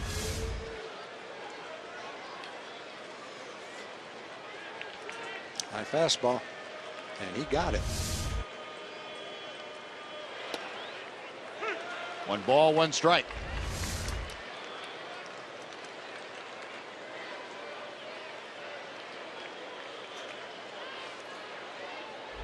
Fortunately, we didn't have the sound going on that one. Didn't need to hear that. Oh. Sound you love, Buzz. Hate that. Hate that sound.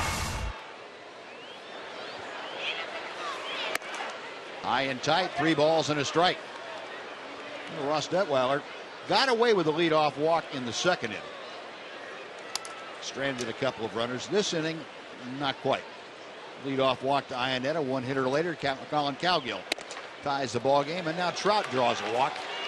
And that's a double problem. Not only a runner on base, but a guy who can steal at will. And Mike Maddox going out to the mound.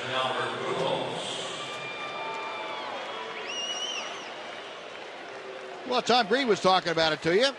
The first dollar hot dog day of the season takes place Wednesday. That is tax day, April 15th.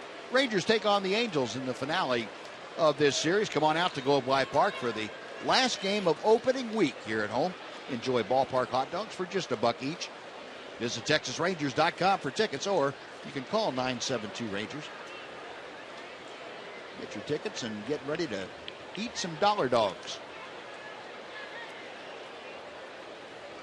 Well, a brief visit to the mound.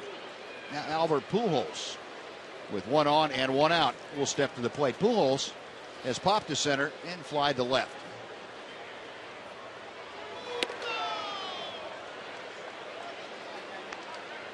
And Ross really having a tough time being consistent with his delivery. It's been in and out for him almost all night. He's had stretches of 2, 3, even 4 batters where everything's been good, and all of a sudden it vanishes. And not uncommon for guys to have that kind of a problem early in the season, especially. But it doesn't make for a very enjoyable night for you. Buzz, do you see that with a lot of taller pitchers that seem to have a tough time repeating their mechanics? Yeah, sure do, Mac.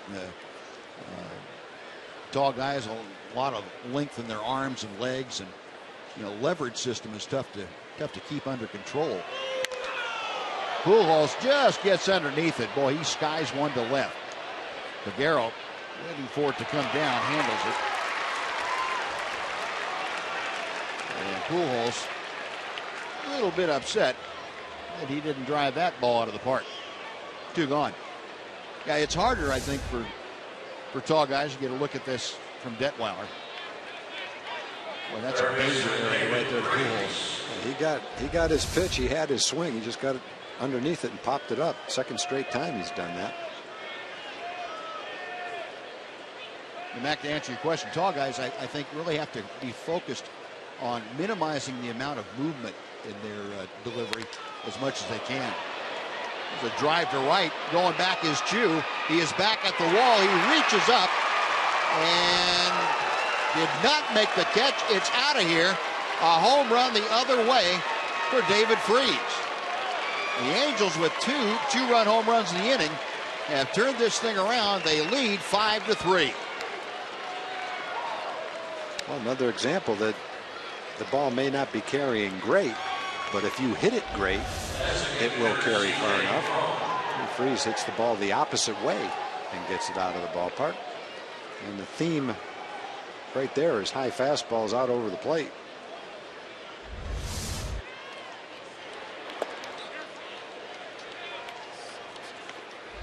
So a pair of two-run home runs. Shin-Soo Choo coming within maybe the length of his glove of making that catch.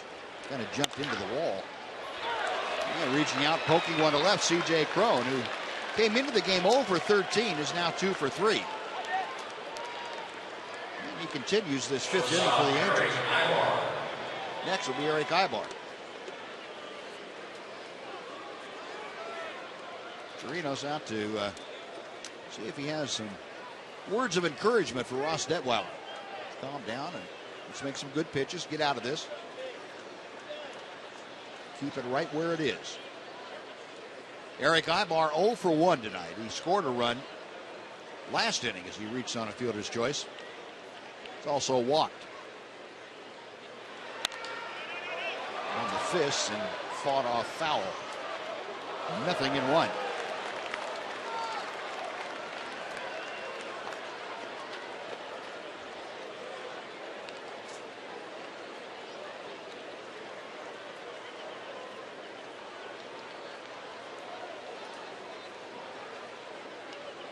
Detweiler okays the sign. A check of Cron at first.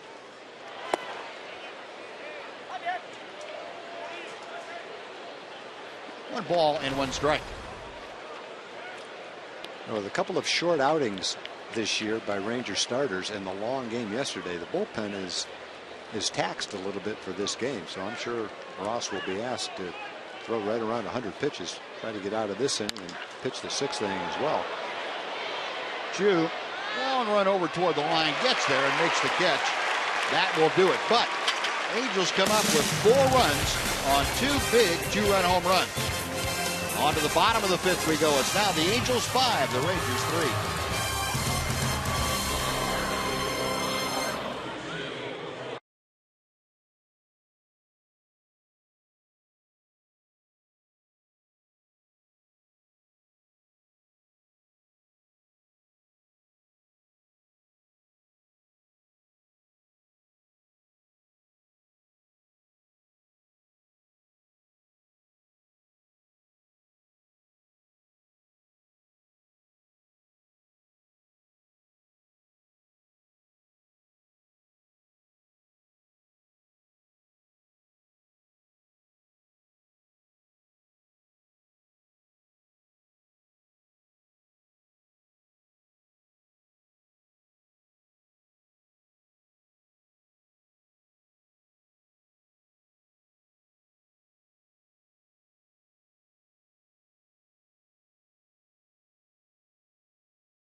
May 14th, before the 1:05 start against the Royals. Come on out early. Enjoy the fun and educational program from CBS 11 and the Weather Team. Then kick back and enjoy a weekday matinee game. Visit TexasRangers.com for details. The Rangers have a little bit of work to do here. They trail 5-3. Matt Shoemaker has settled down very nicely since a rocky first inning. Rougned Odor, a strikeout in his only trip to the plate thus far. It'll be Odor, then back to the top of the Ranger order.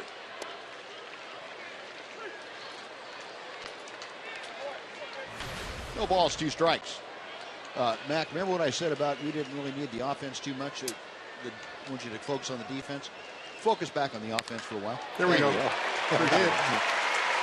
Thank you. I heard you. Then Odor with his first non-extra base hit of the year. 2 doubles and a home run. Now he has a single to go along with it. He is aboard with nobody out here in the 5th inning. Leonis Martin up for his 3rd at bat. Martin, a single in the first, scored the first Ranger run. He's also popped out to 3rd.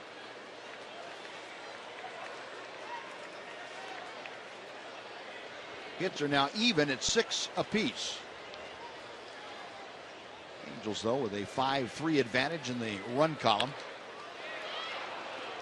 Pretty good idea. Well, Leonis Martin to try and get that bunt down for a base hit. Take a look at our Kubota power stats. Matt Shoemaker. How about his strikeout to walk ratio last year of 5.17? An Angels rookie record and second most among AL rookies. Tanaka of the Yankees had a 6.71 ratio.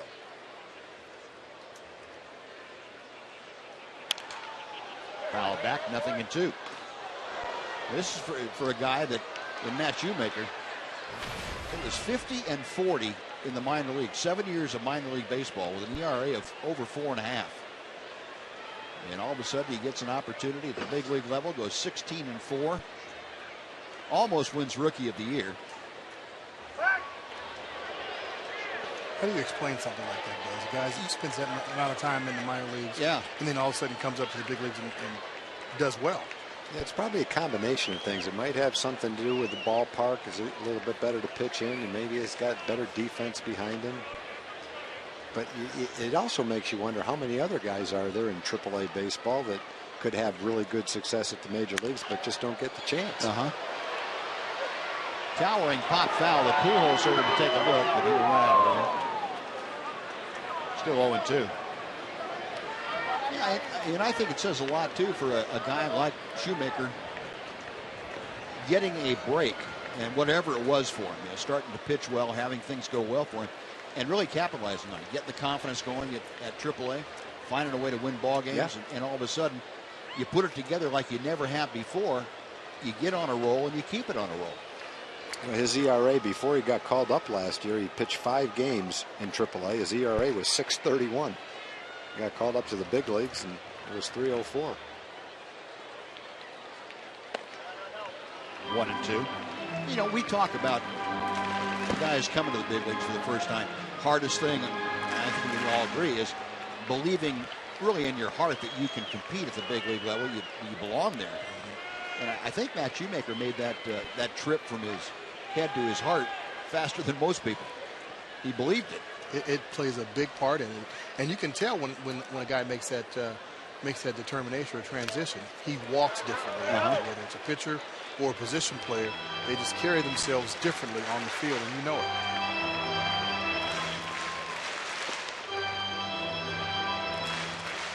The other thing about, he was a college pitcher, so he was 21 or 22 when he started, and he had almost 800 minor league innings. So I think he probably figured, this is my chance, it's now or never. And you're right, Buzz, he seized the opportunity. 1-2 pitch coming to Leonis Martin. Laid off the breaking ball. Iannetta retrieving as the ball got away. The throw is not in time. And Odor able to advance 90 feet. Looked like Iannetta thought he had the ball. He looked in his glove for a second, didn't realize it had popped out. But Odor did. Great base running by Odor. He kept his eye on the ball the whole time. See a breaking ball slider down and in. Iannetta thought he had it and rolled away.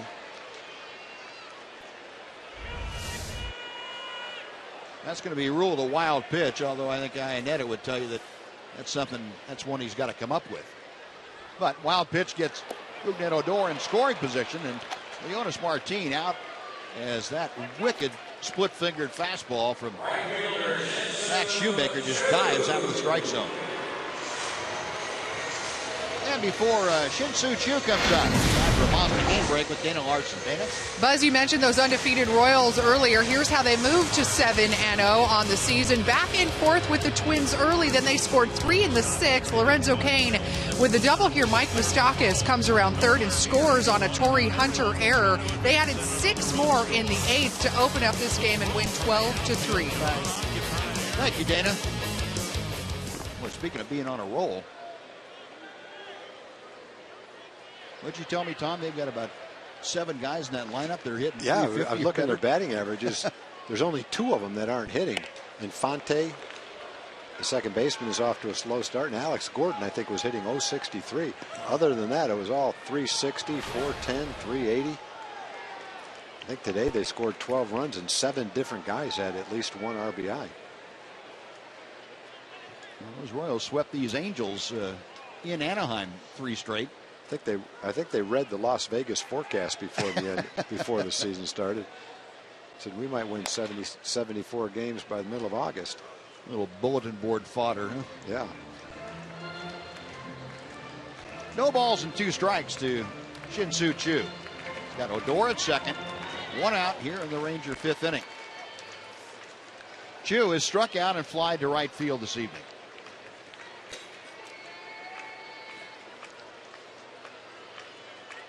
Choo 3 hits this year and 16 times to the plate. One of those a double.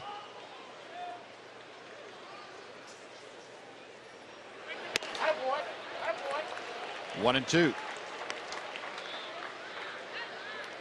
I mentioned Choo has had some very good Aprils the last couple of years. He's combined to hit .329 in the 2 Aprils, 2012 or 2013 and 2014. Last year, of course, he hurt himself in Oakland the last couple of games of April. Odor drawing a throw to second, but he's back in way ahead of the throw by Iannetta.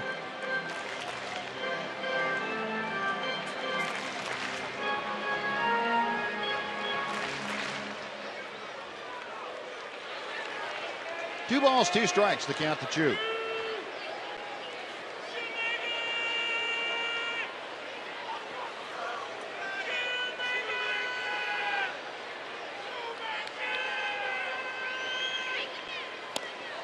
Swinging. There's that splitter again.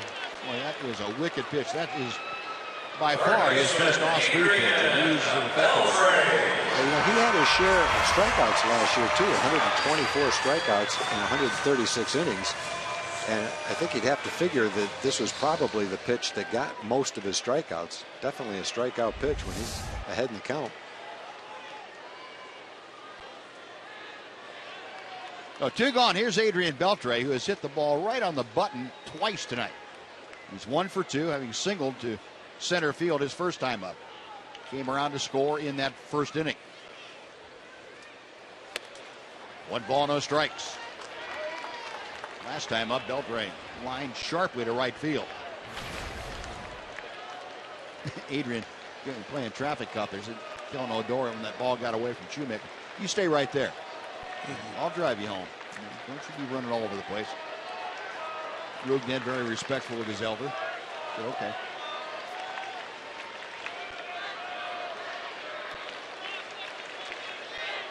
Adrian, a .206 average.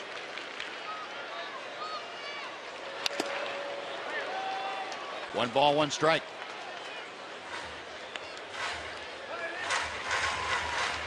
Beltre, in his career, has the high water marks against the Angels. Tell you about that in a second. Since 1972, he is 3rd on the list of Ranger third basemen as far as hits.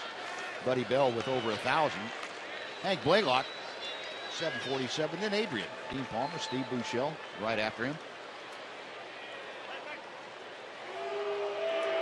I'll tell you about Beltre, though, in his career against the Angels.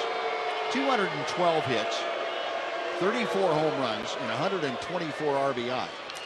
Those are all career bests for Adrian against an opponent.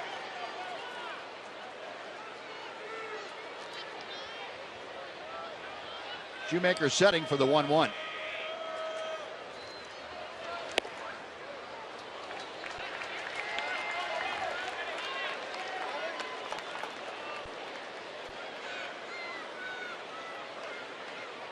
Adrian, 36 years of age, celebrated his birthday last week, and Rangers honored him by picking up the option in his contract that would have kicked in after this year. Ibar on to first, and that will do it. Rangers get a leadoff single, but can't advance Odor. They trail 5-3. Mac, thanks for joining us. We will talk to you after the ball game. All right, guys.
The first kids giveaway of the season.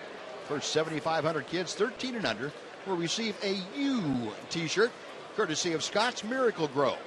Visit TexasRangers.com for your tickets today. Feed your lawn. Right center field, Chu and Leonis Martin. Martin making the call on the catch. We're out number one, and that's how the top of the sixth gets underway as Matt Joyce is now 1 for 3.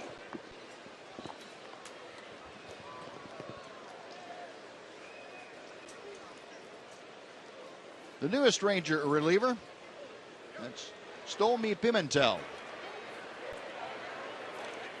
Just joined the ball club yesterday. Well, if you're a security guard at the ballpark, that's got to be the best spot in the world, right out there. Watching big league pitchers warm up. Yeah, if you're out there, doesn't get much better than that as a security guard. You'd probably start giving lessons in pitching if you're out there long enough. Yeah, probably could. Might be some games where Rangers are out of pitchers. You look down there, it's a security guard warming up. Jonas Martin takes care of Chris Ionetta's fly ball. Very quickly, 2 outs, and Johnny Giaffatelli coming up. Second baseman. That'd be great. Have Jeff Bannister look out there and see a signal. Security guard raises his hat, so I'm ready. I'll take the right-hander. No, not him. Yeah, you're supposed to be off the clock now. And Giovanella laces one to right center for a base hit. Well, he is 2 for 3. Aboard with 2 outs. Back to the top of the order for Colin Cowgill. That is the 7th Angel hit of the night. Giovanella has 2 of them. The man coming to the plate, Colin Cowgill, has 1. That was a big one. A 2-run game-tying home run in the 5th inning. All of his run production for Colin Cowgill came on that one swing of the bat. His only home run and his only 2 RBI.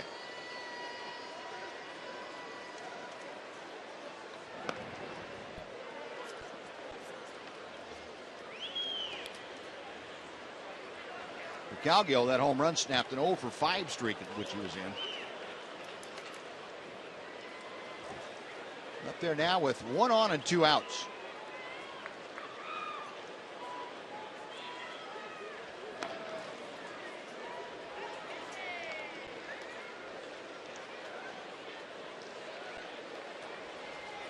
Cowgill coming off a very good spring. He hit .344, 21 of 61 in 25 games for the Halos down in Arizona.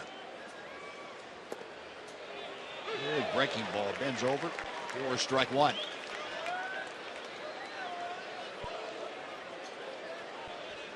Cowgill with 8 doubles, tied for the 2nd highest by an American leaguer.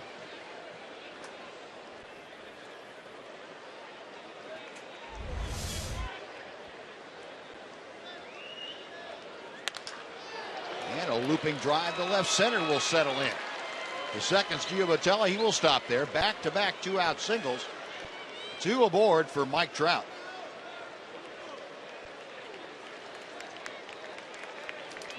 Not hit sharply, but in a spot where nobody can get to it, and that is going to do it for Ross Detweiler as Jeff Bannister out to the mound. He has made the signal for the bullpen to send in Pimentel. And as he makes his way in, Stormy Pimentel will make his first appearance in a Ranger uniform. We'll come back and tell you all about him right after this. Fox Sports Southwest.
Of a jam and back on top of things. The new pitcher will be making his Ranger debut.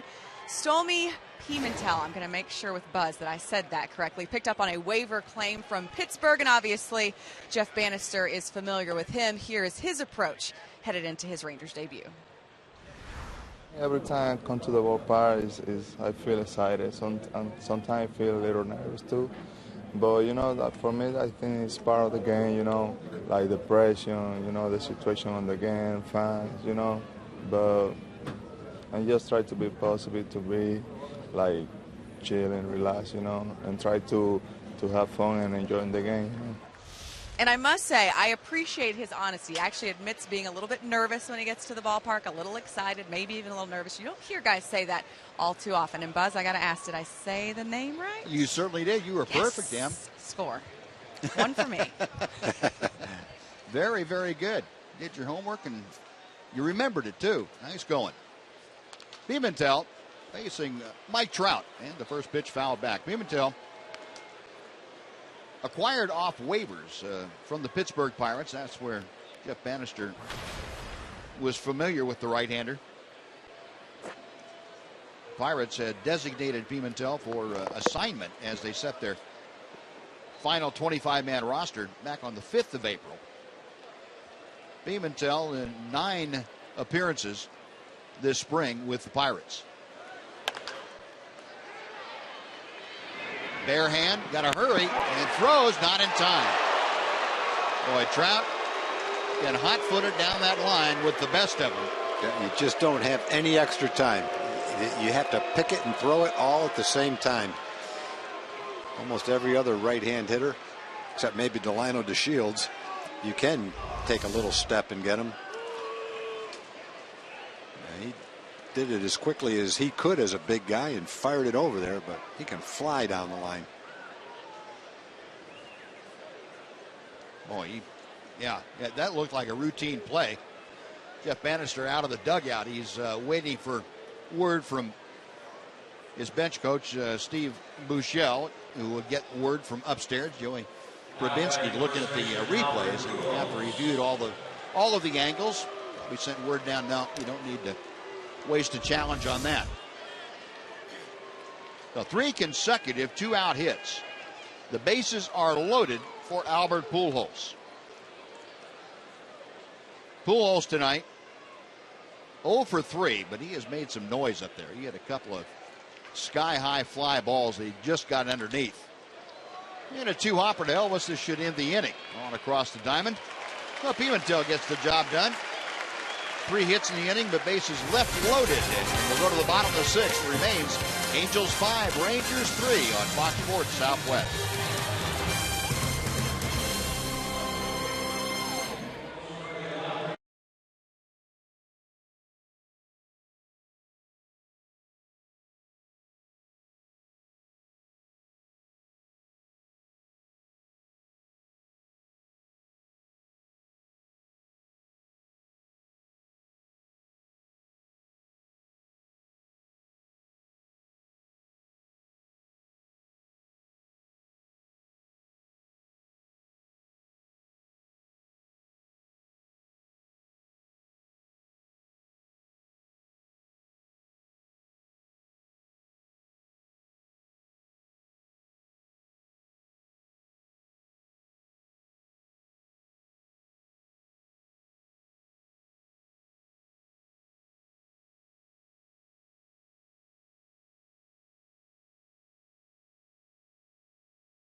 Slam inning brought to you by Sonic.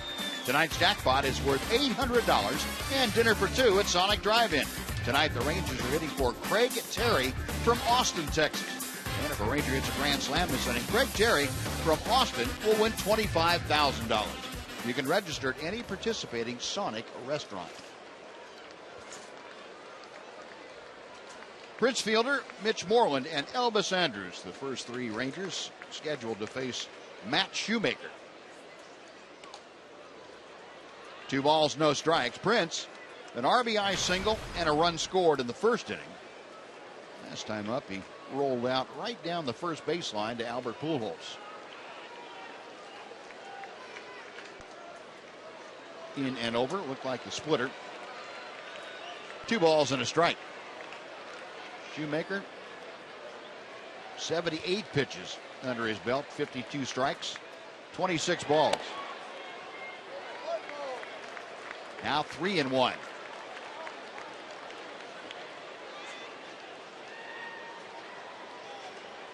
Prince hitting at 387 as he waits for Shoemaker's 3-1 pitch. Got in on him just enough. Matt Joyce, the left fielder. Out number 1. First baseman, pitch, Moreland. Pretty good 3-1 pitch by Shoemaker to get it just off the good part of the bat for fielder. Now Mitch Moreland coming up. Moreland 1 out of 2. Had an RBI double in the first inning. Last time up. Flied out to center field.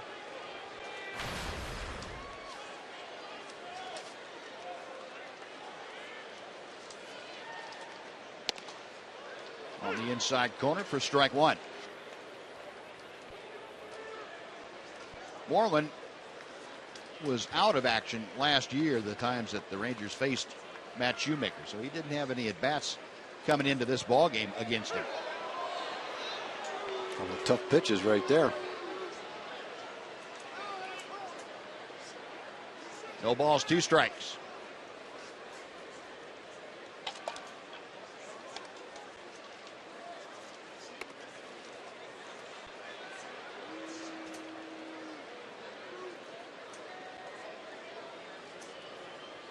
Mitch, 3 out of 10. Make that 3 out of the 11 on this homestand. Call strike 3. That one came back. Started out on the inside corner and had that movement back toward the middle of the plate. That one was all over and done. Mitch, I think, knew it was a strike. Couldn't pull the trigger on it. Starts it on the inside corner and moves it right back to the middle of the plate. That's the 2-seam fastball that Shoemaker combines with his 4-seam fastball and that splitter. It's a pretty nasty combination. We have command of it like that. Yep, good movement. And his command has gotten a lot better. In the first inning, he had a tough time locating his fastball and his off-speed pitch on several occasions. Was right down the middle of the plate, and that's when the Rangers teed off on him. They had 4 hits in the first 5 hitters, and Elvis had a sacrifice fly. It was a nice line drive to right field that Cowgill made a good play on. Since that point in time, not much though. He's settled down and starting to make his pitches. And a looping fly ball to right field. Easy play for Cowgill. And the Rangers go fairly quickly and quietly in the 6th. On to inning number 7 at Globe Life Park. It's the Angels 5, the Rangers 3 on Fox Sports Southwest.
Prince Fielder drove in the first run.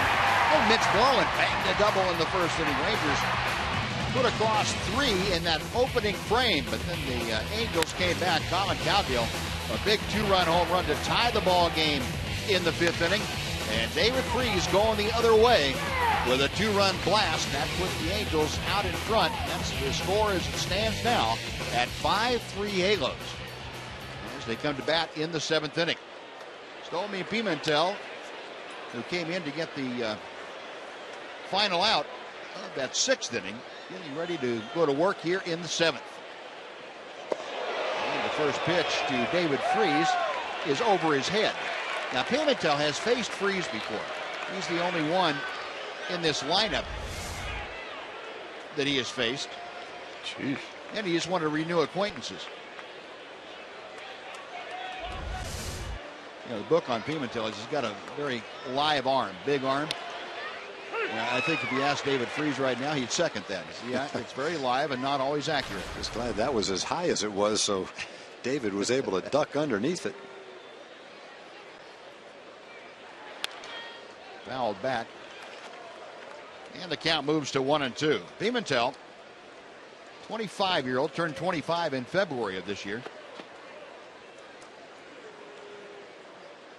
Made his major league debut back in 2013 with the Pirates. Breaking ball, see you later. Well, you heat it up at 92, 93, then drop that hook on there, and Freese caught looking. One gone. Yeah, you located it well, too. Like a slider, down and away, right on the outside corner. Good pitch. After a couple of high fastballs and one at your coconut, that's a tough pitch to hit late in the count like that. That would lead a guy like David Freese to go register a complaint, I think, with the hitters union, wouldn't he? I'd be throwing over my head than painting the outside black part of the plate. C.J. Cron had his first 2 hits of the season his last 2 times up. 2 out of 3 tonight. Pounds that one foul. And 0-2 very quickly.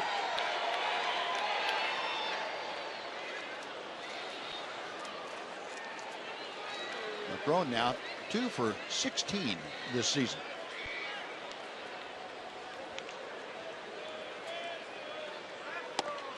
Oh, good breaking ball. Back-to-back punch-outs. 2 gone. Eric Ibar coming up. Same pitch. Got both of them.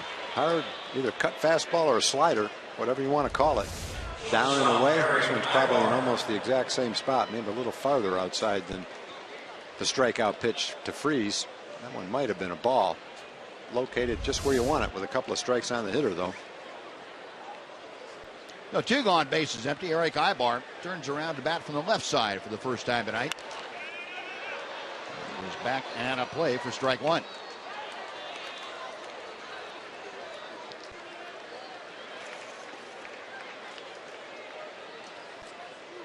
Ibar has walked, reached on a fielder's choice, scored a run. That was in the 4th inning.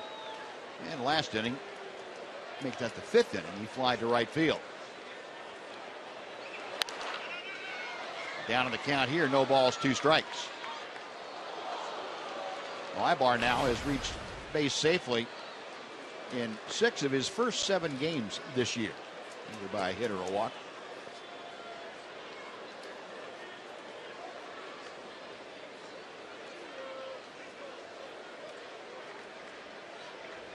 Oh, 2.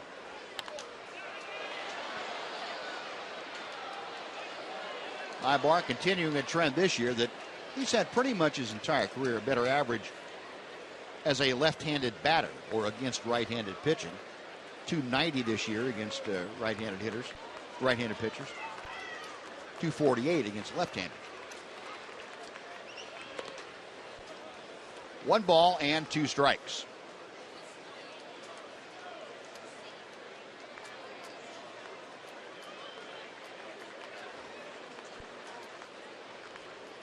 Pimentel okays the sign. Ibar, a pesky kind of hitter.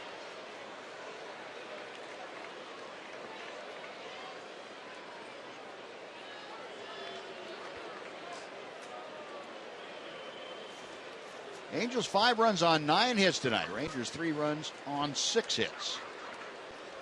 Angels have a couple of home runs. That has been the big difference in this game. 2 two-run blasts. Up the middle, that's a base hit. Ibar fouling off some tough pitches, got one he could handle. And is aboard with a 2-out single for Matt Joyce. Off-speed pitch. I don't think that was a slider. It looked like maybe a splitter or a changeup. Close-up view of Ibar and his concentration, getting the bat on the ball. Hit a little bit toward the handle. Kind of a semi-hard line drive. Well, the Angels now with double digits in base hits. Matt Joyce, an RBI double as part of those 10 base hits. Odor, one step onto the outfield grass. And that'll do it. No runs a hit, 1 left. It's stretch time at Globe Life Park with the Angels leading the Rangers 5-3 on Fox Sports Southwest.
Interesting here in center field. We have Kim and Tom. They're from Capel, Texas, big-time Ranger fans, but rooting for one Angel tonight. Why, Kim? Why? Millville's Mike Trout. I went to high school at the same high school as him and his father. And his father, you know Jeff, his father, very well. How is Jeff as a high school baseball player? Excellent. Went on to play AAA. There we go. And Mike has already tossed up a baseball, and for one night, you're just rooting for Mike Trout and the rest of the night Rangers, right? Oh, absolutely. Okay, we'll let you go. Mike's in center right now if you want to turn around and check that out. Okay. Bus. Millville, huh? There you go. Well, being from New Jersey, kind of in the Northeast, he probably wasn't drafted as highly as he would have been if he was from Florida, Texas, or California. I think he was drafted at the bottom of the first round, maybe the 25th pick, 26th pick, somewhere around in there. A lot of teams picking in the first 25. Wish they picked him, though. The time called. Home plate umpire C.B. Buckner getting out of Dodge in a hurry. Carlos Peguero starting things off. Peguero 1 for 2 with that double. He takes high and outside. 3 balls and a strike. Peguero trying to get aboard to start off the Rangers' 7th inning. Robinson Chirinos, Ranger catcher, waits to be next. We were talking about Shoemaker and how many strikes he throws and strikeouts in relations to walks. That's his first walk in the game. His strikeout to walk ratio last year was over 5-1. That's his first first walk of the season. In his first start, he pitched 6 innings, didn't walk a batter, and struck out 5. Struck out, I think, 6 today, so he's had 11 strikeouts and 1 walk in his 2 starts on the season, and picking up right where he left off last year. Well, Peguero with good speed at first base. Now Chirinos. Robinson has twice skied to center here tonight.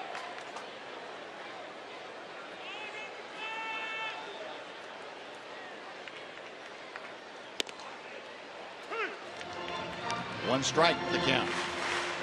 Shoemaker at 93 pitches. Good action in the bullpen. Castano, the right-hander. Ramos, the left-hander. In support of Matt Shoemaker.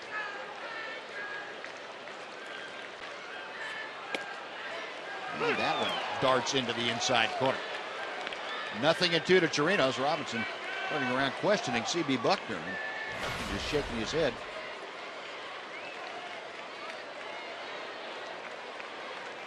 All right, Echo pitch tracker showing you that last pitch, and that will elicit some questions from a hitter. Right at the very top inside corner of that strike zone. 1 ball and 2 strikes.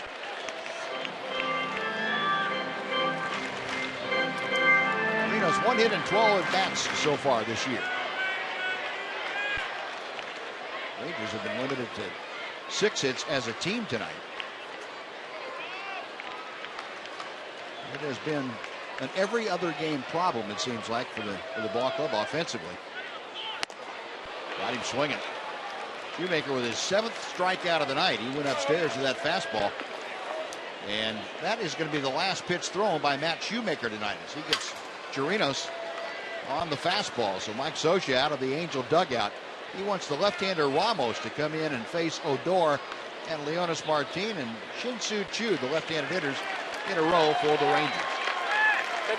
So a pitching change underway here at Globe Life Park. Angels still on top 5-3. We'll tell you about the new pitchers when we come back right after this timeout on Fox Sports Southwest.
Universe Rewind. We will take you back in time here to the 4th inning. Matt Joyce, a drive to right center field off the glove of Shin-Soo Choo. A great relay from Leonis Martin to Rougned Odor to Adrian Beltre to cut down Matt Joyce at third. And Rangers able to thwart the Angels then, but it has been Angels since then, 5-3. And Cesar Ramos has come into the ballgame to take over for Matt Shoemaker. Ramos, appearing in his 4th game, inherits a runner at first, Carlos Peguero. Rougned Odor, who is 1 for 2, is at the plate. Ball one.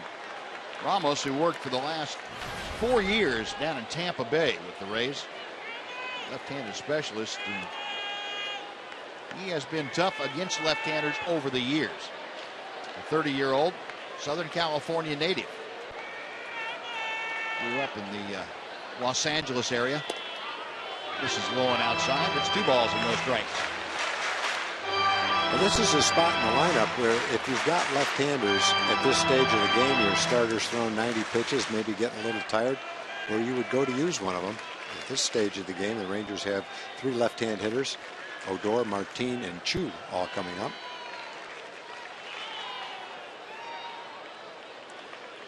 Ramos a check of first, the 2-0 pitch. Now 2-1. Yeah, Jeff Bannister, there's no way to, if you look at the lineup and turning it over, there's no way to avoid having 2 left-handers in a row. He said you hate to have 3 of them in a row, which is what he has with the top 2 guys and then Odor, but he likes to space them out lefty righty if possible. Yeah, so in this case, Buzz, they've got 6 of them in the lineup tonight. Right. Not much you can do. Yep.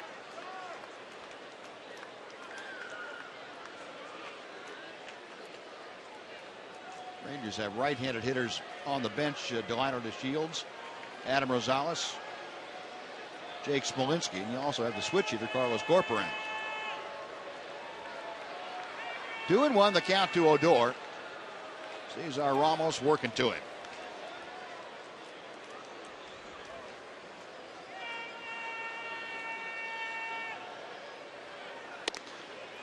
And he gets the outside corner knee high.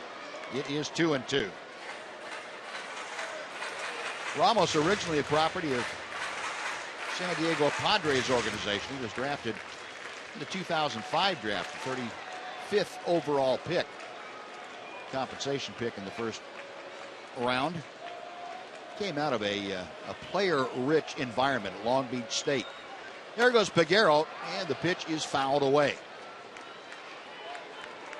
Peguero will retrace his steps. He played on some some Long Beach State teams. He was teammates with Jared Weaver and Jason Vargas. That was during his sophomore season. Then in his junior year, he was roommates with Evan Longoria and Troy Tulowitzki. I think they'd have a few scouts at the Long Beach State games. I guess so. 3-2 now with 1 out. Oh, Lugmed's making him work. He took a pitch that looked like a borderline pitch. It was called a strike, but he's tried to lay off the pitches that are out of the strike zone. Done a good job so far. Echo pitch tracker showing you Ramos hasn't been missing by much when he's missed.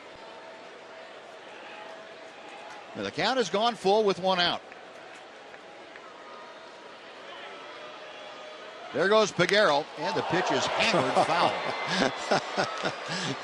He jumped on that one. He pulled that to the right side like Ian Kinsler used to pull him to the left side. 91-mile-an-hour fastball. He jerked that thing. Hit it a long way, but way foul. Up in an area where you don't expect a foul ball. Yeah, you won't see many people bringing gloves up there. No.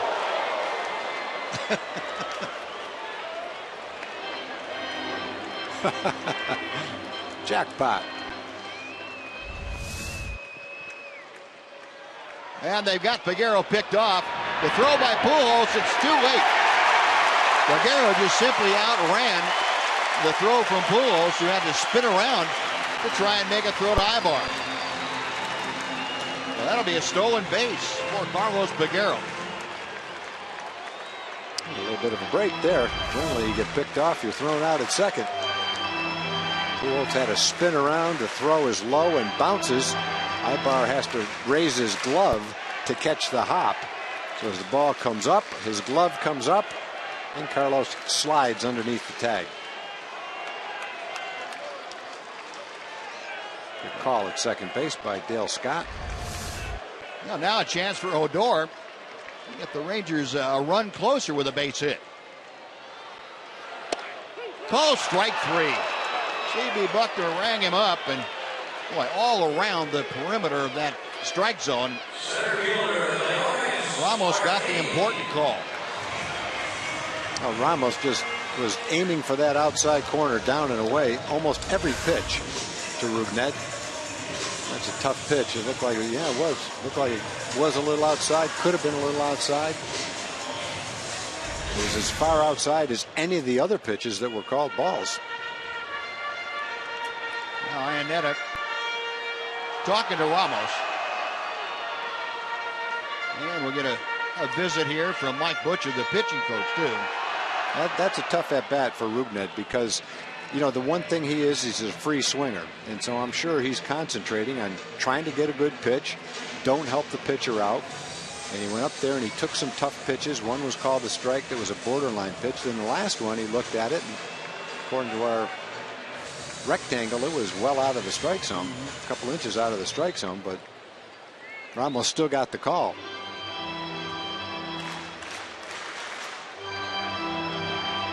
So 2 outs now, conference concluded. Leonis Martin steps in, 1 for 3 tonight.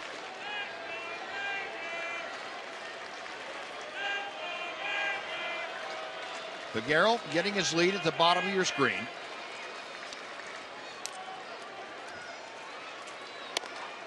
And a fastball right on that outside corner. Martin 1 for 4 in his career against Cesar Ramos, and that was a home run.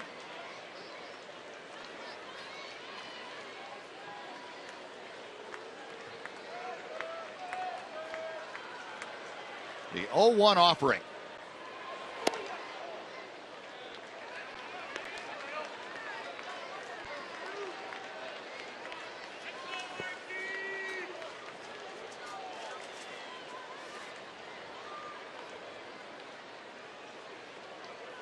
Leonis now 2 for 19 on this homestand. The 3-game series against the Astros, and the first game here tonight against the Angels. Down on the count now after that foul ball. Angrily kicks that thing away. 1 ball, 2 strikes.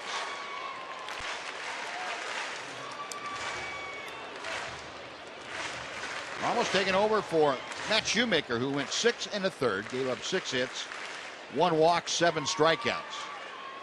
He's responsible for the 3 first-inning runs the Rangers scored, and also for Carlos Figueroa out there at second base.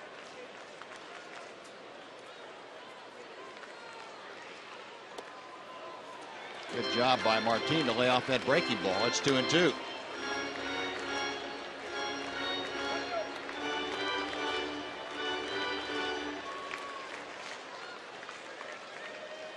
Matt Shoemaker with that towel draped around his pitching elbow.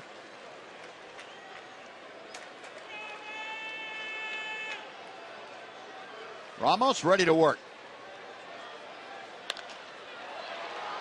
In the air to left.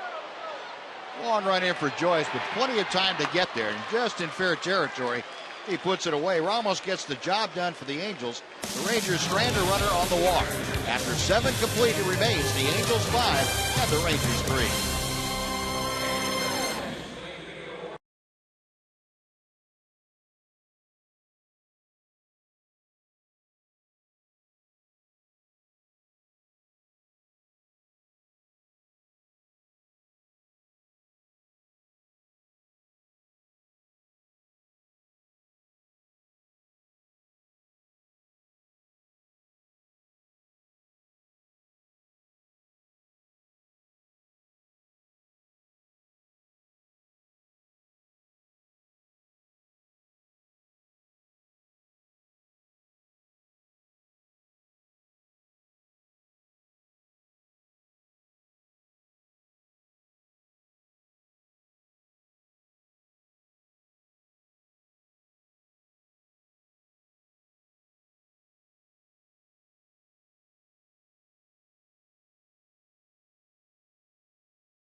Has to be Barry. He's in the Navy, and you got back here a couple weeks ago.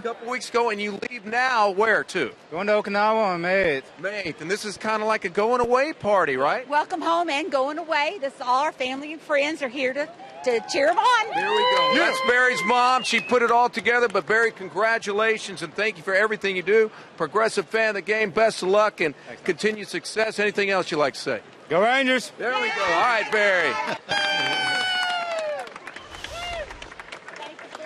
All right, Noxie. Well, the Angels come to bat here in the top of the 8th inning. Tommy Pimentel out for his second full inning of work. He has faced 6 batters, given up a couple hits, but he's had a couple of strikeouts, no damage done. Chris Iannetta, the catcher, takes high for ball 1. Iannetta has walked and scored. Also flied out and tapped out in front of the plate.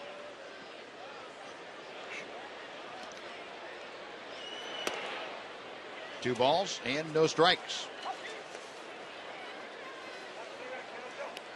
Iannetta now working on an 0 for 17. And he is mired in. This is the start of his 4th year with the Angels.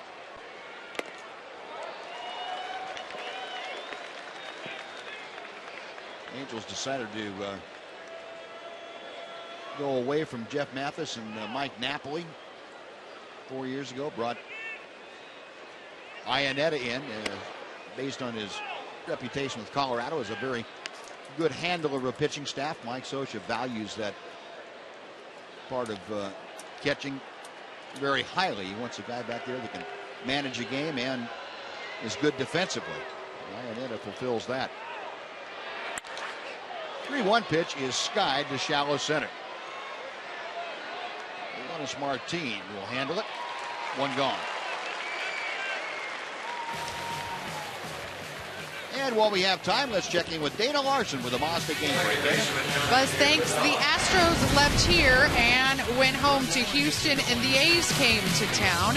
The A's with an early 3-0 lead in the second. Jed Lowry making it 4-0 with that solo home run off Scott Feldman. They also scored 4 runs in the 5th and have given Scott Kazmir quite a nice lead to work with. 8-1 right now in the bottom of the 8th, guys. All right, Dana, thank you.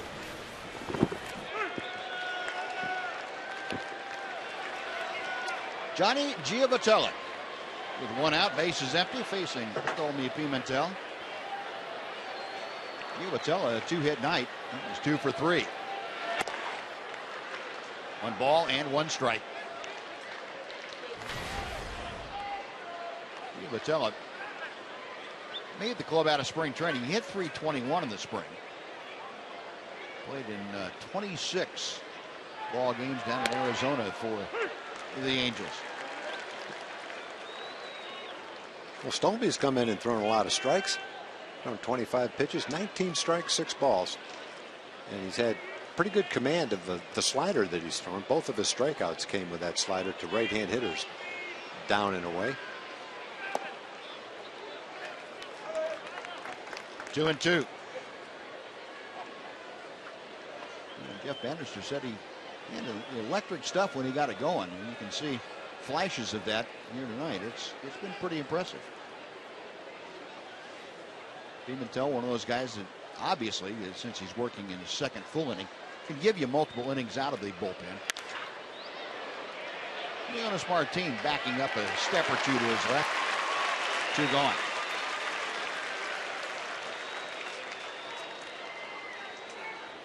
Fans, MLB.TV Premium, the #1 live streaming sports service, is celebrating 13 years. Watch every out-of-market game live or on demand in true HD on over 400 mobile and connected devices. Real-time highlights, live look-ins, pitch tracking widget, and a whole lot more every night on every device. Blackout and other restrictions apply. Visit MLB.TV for more details.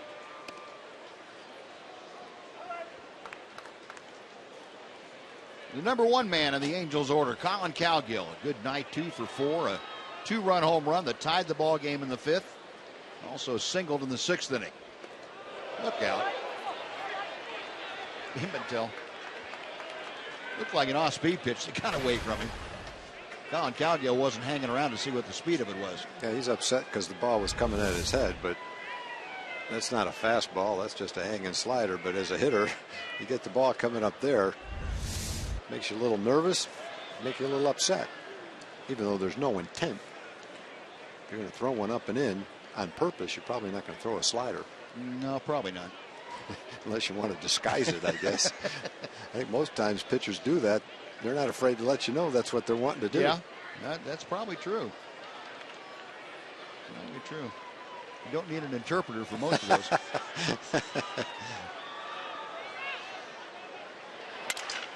Oh, gee. He's really going to be mad now. Yeah. Not only an excuse me swing, but a busted bat to go along with it. No, 1-2-3 inning for Pimentel. 7.5 have gone by. Angels leading 5-3.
Angels on top right now. This is game one of a 3-game set between these two teams, which means game 2 will come tomorrow. 7 o'clock first pitch here at Globe Life Park. We'll get you going 30 minutes before with Rangers Live. And of course, these two guys like facing the opposing, the opposite team. Let's see how I can say that. Prince likes to play against the Angels, and Mike Trout likes to play against the Rangers. We'll see if those two can continue their hot streaks against the opposing team tomorrow. Fellas, am I confusing you at all? No, sure. Not at all. Clear, yeah? Not at all. Both of them are pretty good hitters. So I did good with Stole Me Pimentel, but I can't pull off the AT&T Uverse graphic. No, you're fine. You're fine. What, do you want to be perfect? The game giveth and the game taketh away. That's right. That's right. Jim Knox apparently was telling the truth. Mike Trout did give a ball to those folks out there. Very nice. That was nice of him. Well, Mike Trout out in center field backing up the new pitcher, and that's Joe Smith that has come into the ball game. Yeah, Joe Smith is the 8th inning guy for Mike Scioscia.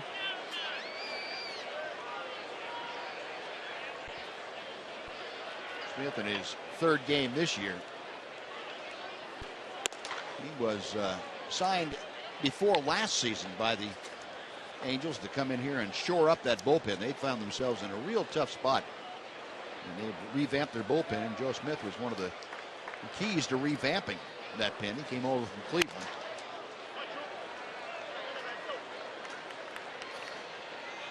Smith has been, for the last several years, one of the toughest right-handers to hit. That sidearm motion, very tough for right-handers to do much against. Yeah, he's had an excellent career. ERA is below 3 for the Angels last year. He was spectacular. Got that movement on that pitch to kind of counteracts the righty against the lefty problem. It does. Watch that ball tail away. It's like a left-handed slider the way it moved away from Shin-Soo. He had a 172 opponent's batting average. Actually saved 15 games last year for the Angels. Got him swinging. Pitch. Jew gone on strikes. One gone, and Adrian Beltre coming up. That kind of movement and that kind of delivery makes the pitch look, the way the batter swings at it, like it's about a 94-mile-an-hour pitch. It's barely 90 miles an hour, but from the angle he throws it at is a little bit unusual. The hitter's not used to that. And that ball, instead of breaking down in a way, it probably stays pretty straight. Almost looks like it's going up, which is tough for a hitter. Most pitches like that, with that kind of movement, go down too. And there's that big sweeping slider that he throws. Adrian Beltre took it for ball one. You can see why a right-hander would really have a tough time. A left-hander's not any day at the beach, but right-handers have to face the ball going drastically two different ways like that. Yeah. That's coming down and in, and that slider's going 3 feet the other way. That's about as good movement on two pitches as you'll see. And Smith has been very durable. 70 or more appearances the last 5 years. And Beltre gets under that to center field. Mike Trout has it. 2 gone.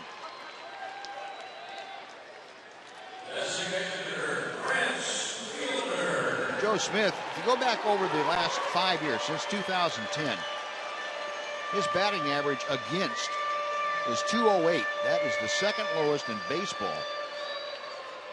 I should say in the American League. Grant Balfour has a 198 opponent's batting average, but Joe Smith right next to that. Well, here's Prince Fielder, who is 1 for 3 tonight. RBI single in the first. He also scored. He takes that sinker for strike one.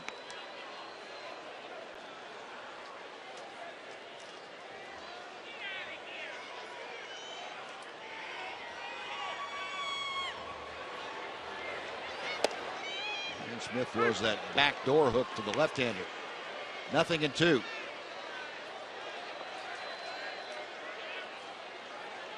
Mariecko pitch tracker. Boy, trying to hit those two pitches. Yeah, exactly. A little bit liberal on the outside part of the plate last couple of innings. Try another 0-2 pitch.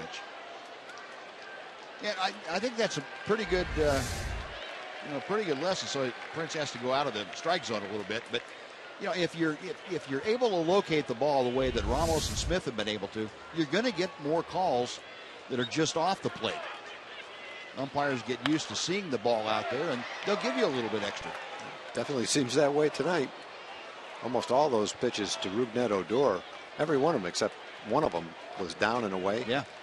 And he did get that last call. Might have been a couple inches off. But as we say all the time in the umpire's behalf, when a ball's coming 90 miles an hour with that kind of movement, you have a margin of error of an inch or two. It's almost impossible to say exactly where that ball is. Sure. So you have to give the umpire the benefit of the doubt, too. It's not an easy job. The pop-up freeze runs out of room as that ball goes back in the 5th row. The best way I can explain it to, say, a dad that's watching the game, says, hey, a strike's a strike. Try umpiring a Little League game sometime and just get an idea what it's like to call balls and strikes, and you'll find out it's not that easy. Yeah. I mean, is a pitch an inch outside, or is it right on the corner? Is it a little bit high, or is it a strike? It's tough to tell, boy. So when these guys are umpiring a game, in the course of 300 pitches in a game, they're going to miss a few, and we'll point that out for you, and you'll see it on that rectangle. But these are the best in the world right here at calling balls and strikes.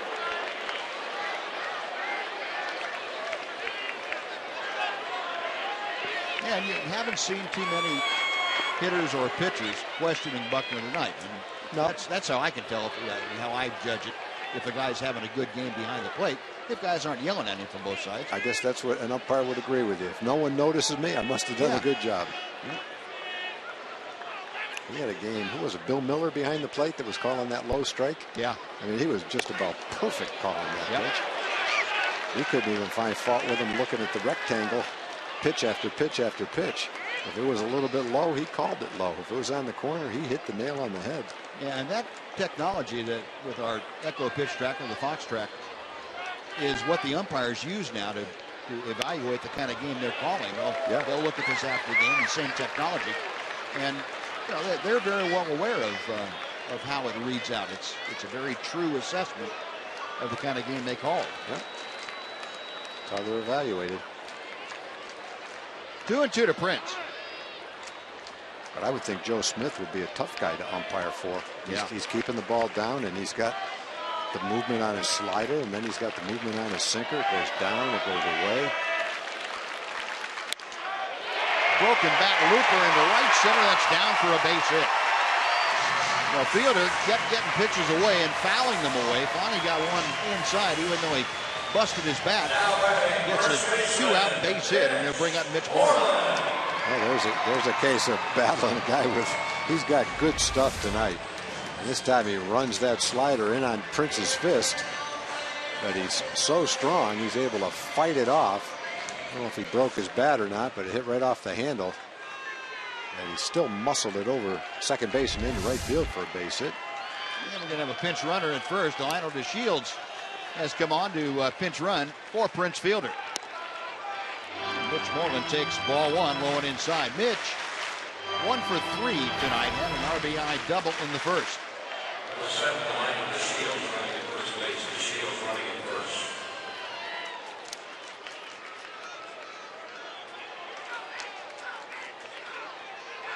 And they've got DeShields picked off. The throw gets away, and DeShields will be in second standing. And Delino, and thank his lucky stars that Albert Pujols and Joe Smith couldn't get together on the throw. The second pickoff tonight. Well, he's going on the play, but man, when you're down by 2 runs late in the ball game, you got to make sure that guy goes home. That's a big break right there, especially if Mitch lines a base hit to drive him in. Now they're scoring an error on the throw. I got to think that's an error on Pujols, but that's what it looked like. That's just me. I'm sticking up to the pitcher. Yeah, you got a glove on it. So, first error of the evening there. Rangers get DeShields in scoring position for Mitch.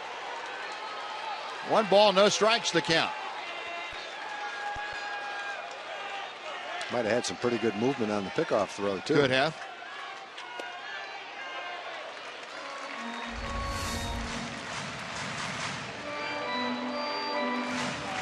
Kind of a tricky little move in that Joe Smith, you won't see that happen very often with the right-hander to step off quickly the back of the rubber. It gives the base runner something else to look at as far as knee bend. Mike Trout into the alley in left center, hauls in the shot by Moreland, and that'll do it. Rangers get a hit, but Strander runner on an error. We're going to the 9th inning. It's the Angels 5, the Rangers 3 on Fox Sports Southwest.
coming up right after the game. Join me, Mac, and Pudge to break down this game and the night that both starters have had. Emily Jones will be in the clubhouse with the reaction from the key players and manager Jeff Bannister, and we'll look ahead to see what Nick Martinez will do for an encore after a terrific season debut in Oakland. That's all coming up right after the game. We hope you'll join us. Back to Buzz and Tom now.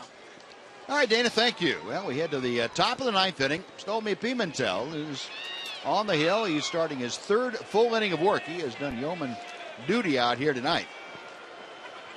He's exactly what Jeff Bannister could have hoped for.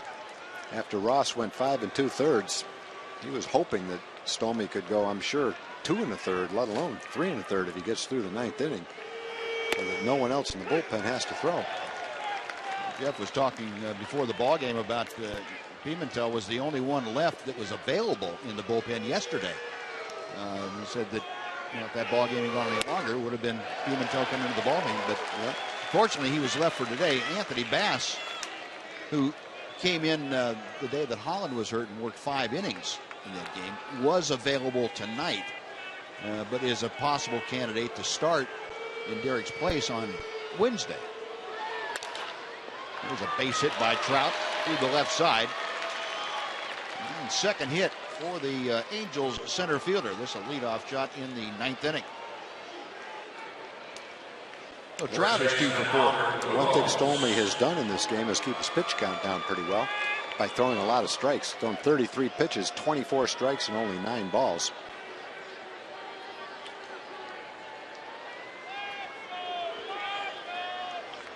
Albert Pujols, who grounded to short against Pimentel the first time that they faced each other. Situation where Trout may be running. And nobody out. Try to get yourself in a scoring position for Pujols, but only if Trout's sure that he can safely steal second. Houston Street, the Angels closer, loosening in the pen.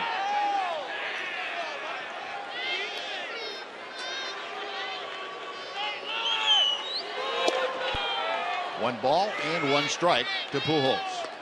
Albert tonight 0 for 4. 3 flyouts and a ground ball to short. Angels 5 runs on 11 hits tonight. Rangers 3 runs on 7 hits. Is with the only error of the ball game.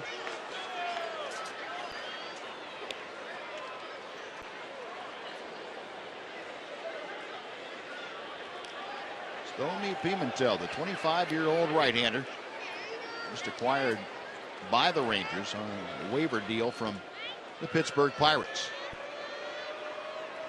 His first action here at Globe Life Park. 2 balls and a strike.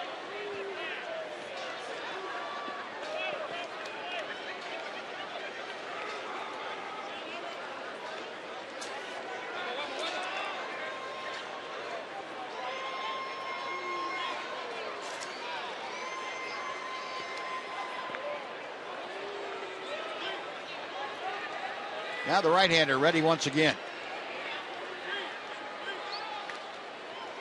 Trout drawing a throw.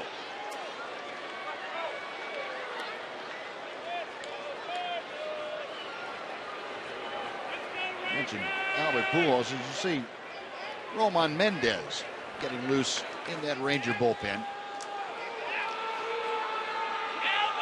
Mentioned Pujols climbing up there. There goes Trout. Pitch is inside. The throw is not in time. A great throw by Robinson. That pitch was up and in. He had to reach for it and then get the ball back into his throwing hand from that position. Did a great job of it. Threw a strike to second base. He has to reach way up and in, get in position to throw. It was a strong throw. Right on the bag, perfectly located. But Trout, with his speed, was able to beat it anyway. An idea in real time how close that play is at second base. So 3-1 the count with Trout now at second.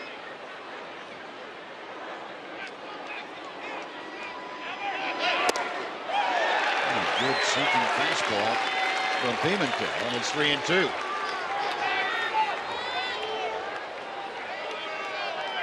Trout hitting third of the order, or I should say Pujols hitting third of the order with Trout at second. David Freese, the third baseman, waits to be next. Payoff pitch, and instead time was called.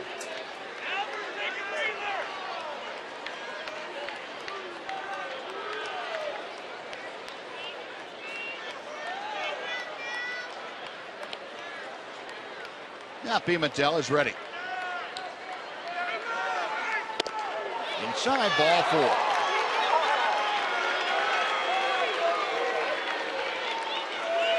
Well, 2 on with nobody out.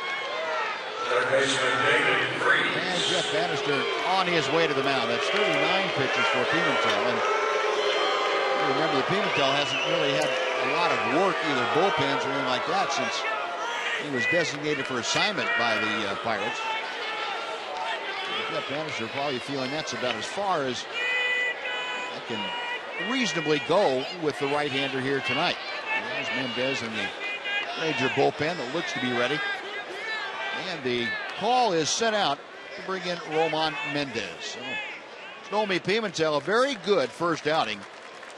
He goes 2 1/3. Plus some hitters here in the 9th inning, and he is removed. And Mendez coming on. We'll take a timeout and tell you about Roman when we come back right after this on Fox Sports Southwest.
United States men's national team takes on Mexico. Americans look to extend a 4-year unbeaten streak against their historic rivals at the sold-out Alamo Dome in San Antonio. Coverage begins Wednesday at 7:30 p.m. only on Fox Sports 1 and streaming live on Fox Sports Go.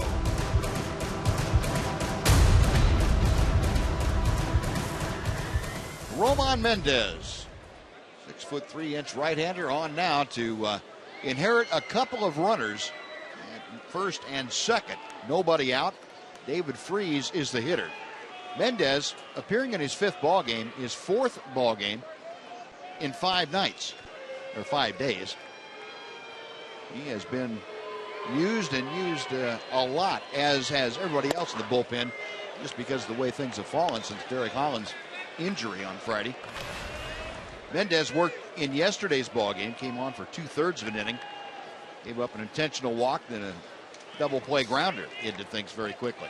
And the hard part of a couple of short outings, and then Derek's outing when he was hurt right off the bat, is the fact that the Rangers don't have any off days. They play for 10 straight days to start the season. Now, after they play the Angels on Wednesday, then there'll be 3 off days over a short period of time. Bullpen should be able to catch some rest then and be ready to go.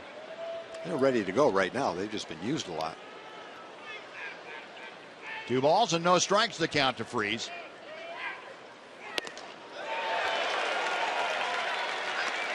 Freeze trying to drive one in a gap or out of the ballpark. He's already done that, driving one out to right field in the 5th inning, a 2-run blast that has given the Angels the current cushion at 5-3.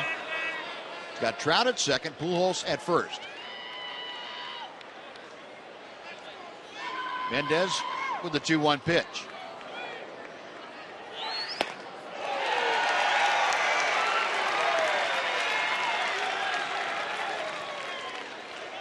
That fastball up to Freeze, and Freeze not able to catch up with it.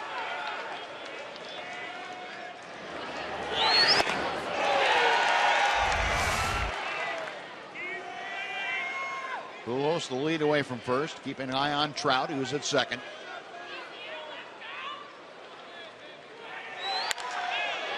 Hit pretty well to center. Martin, though, able to track it down. Trout tagging at second, will move to third. Pujols stays at first. So the Angels with runners at the corners and 1 out for C.J. Cron, and Cron is being called back to the dugout. So the Angels will use the pinch hitter of Cole Calhoun. Calhoun's banged up a little bit. He's not been in the starting lineup for a couple of days, but he is coming out now as a pinch hitter. The runners at first and third, and 1 out of the 9th inning.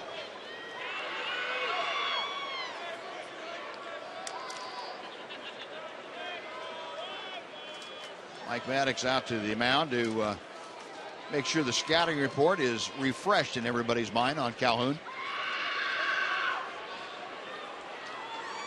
Calhoun really pestered Ranger pitching last year. He had 4 home runs in 15 games against the Rangers and drove in 12 runs in those 15 games. And the Rangers didn't have many answers for him.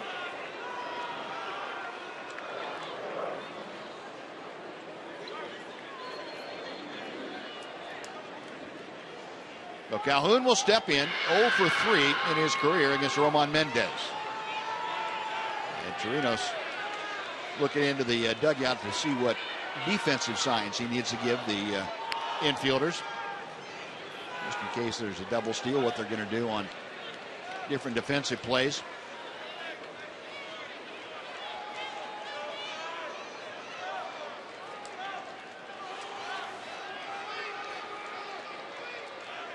Mendez ready, the first pitch. And the breaking ball to Calhoun is inside.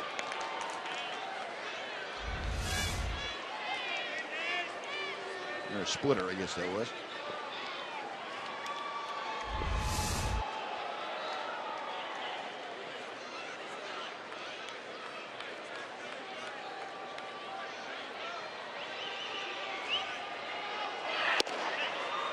Two balls, no strikes.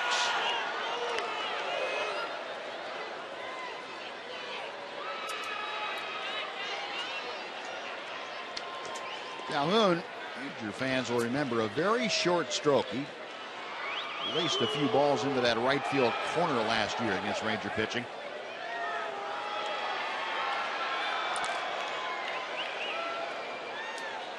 And time called.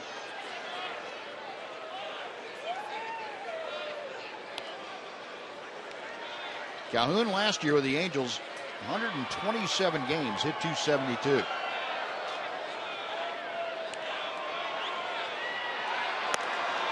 Ball 3 sails high and away.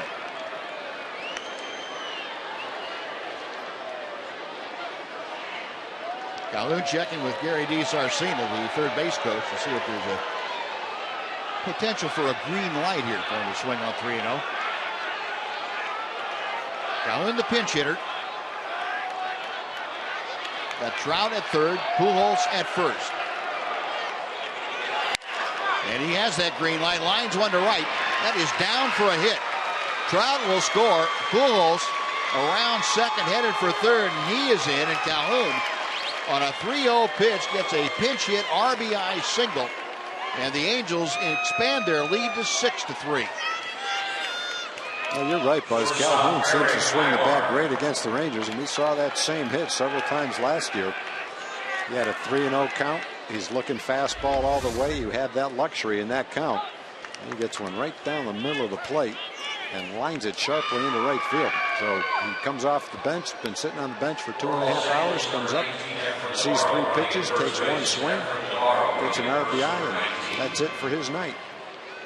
Yeah, Efren Navarro has come in as a pinch runner for Calhoun at first.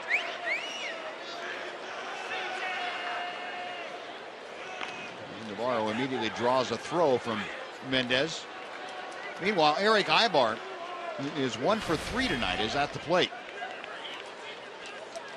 Ibar batting left-handed for the second time this evening. Had a base hit his first time in the 7th inning. It was Stormy Pimentel.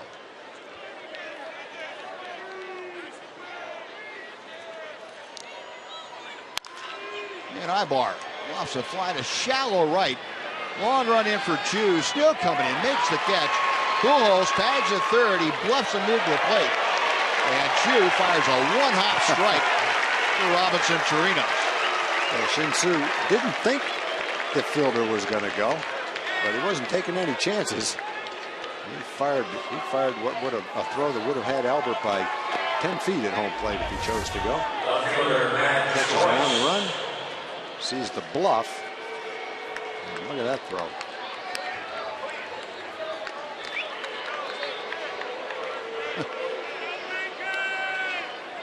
The Pujols putting on the brakes and getting back to third. 2 gone, and Matt Joyce will step in. Joyce has had an RBI double in 4 trips to the plate. 1 ball, no strikes. RBI double in which he was thrown out trying to go to third with 2 outs in the inning.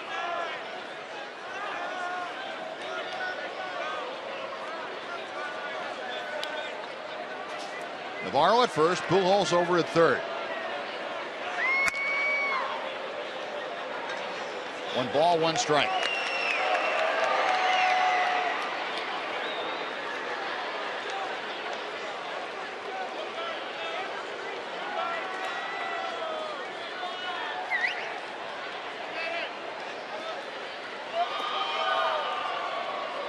Joyce from the Tampa Bay area.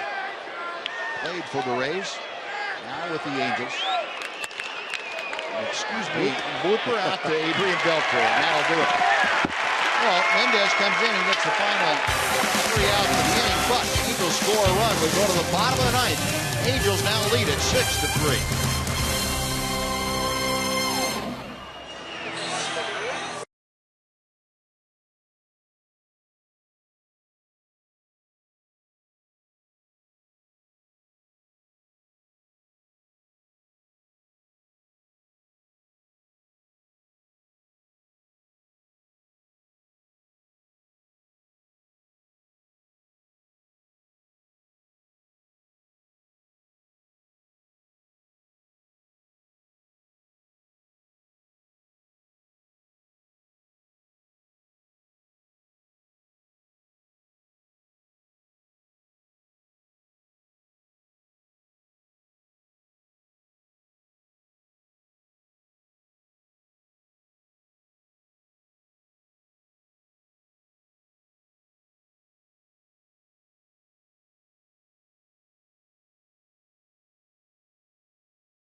Fox Sports Southwest is brought to you by Southwest Airlines. Book your low fare now at southwest.com. by AT&T UVerse TV. UVerse has more live TV channels on the go than cable.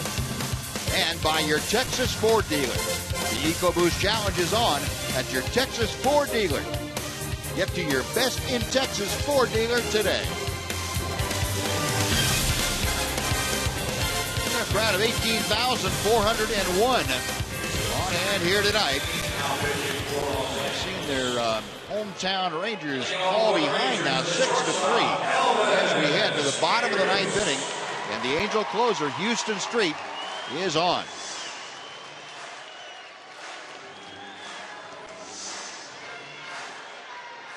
Street appearing in his third ball game. 31-year-old, born and raised down in Austin. Went to the University of Texas, All-American down there, and he is on as one of the premier closers in all of baseball still. And he fires strike one to Elvis Andrus. Yeah, he probably had his best year last year. He saved 24 games in San Diego and 17 games for the Angels. Had a 1.09 ERA in San Diego and a 1.71 ERA for the Angels. He was at the top of his game. High ball, throws out his counterpart, one away.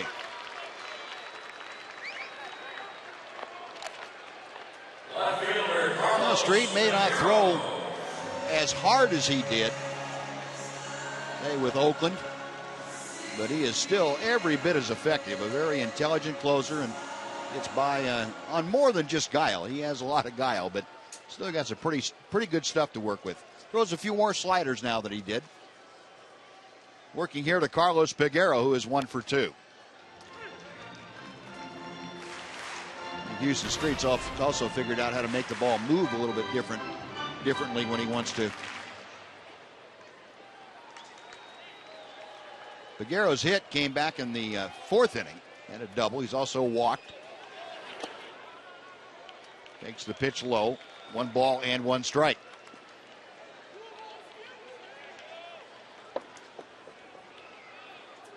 Rangers need a couple of base runners to bring the tying run to home plate here in the ninth inning.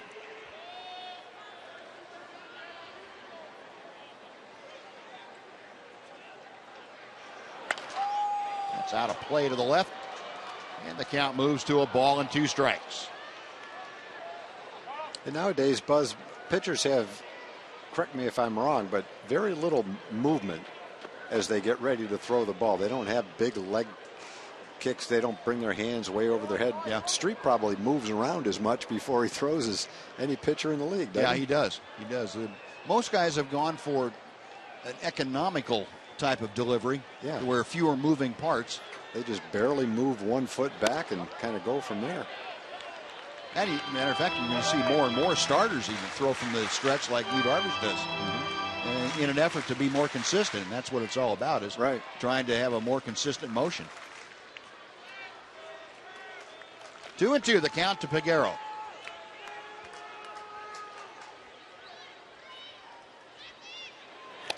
Got him swinging. Look at a changeup from Houston Street. And the Rangers are down to their last out. And Robinson Chirinos called back. It's going to be Carlos Corporan. Switch hitting catcher coming up as a pinch hitter. Carlos Corporan, pinch hitting for Robinson Chirinos. Carlos Corporan, number 3, pinch hitting for Chirinos. Well, Corporan, the only left-handed bat that the Rangers have on their bench tonight.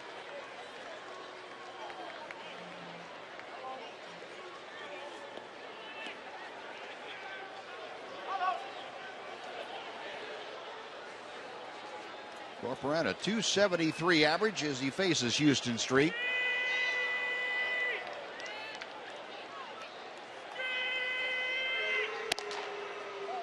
Pitch just off the outer edge. Carlos in yesterday's ball game had a single and a double in 5 official trips. Also had a sacrifice fly. His sacrifice fly was what tied the ball game up in the 8th inning against the Astros. Only to have the Rangers lose it in 14 by a 6-4 count. 2-0 pitch coming from Street. Right down Broadway.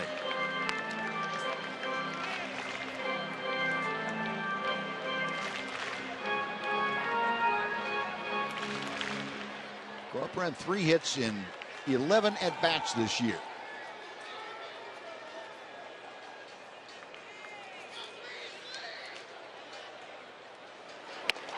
And inside, 3 balls and a strike. Street in danger of putting a runner on with 2 outs. You have the number 9 man, Rugnet Odor, waiting to be next.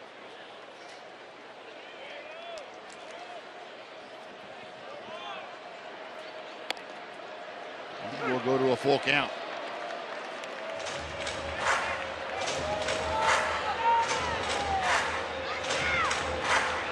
Corcoran out, or at least with 1 foot out of the batter's box. And a little soul searching, saying, okay, what do I have to look forward to? Street's going to show him right here, the 3-2. And it's popped foul. We'll try it again.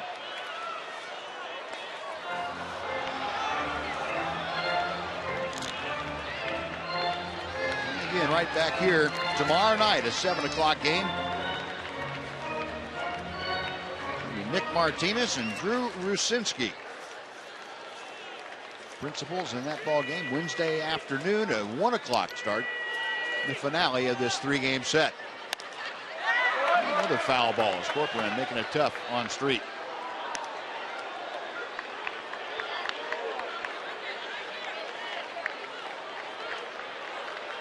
Rangers need to rally here in the 9th inning against Street to avoid losing 2 consecutive games for the first time this year.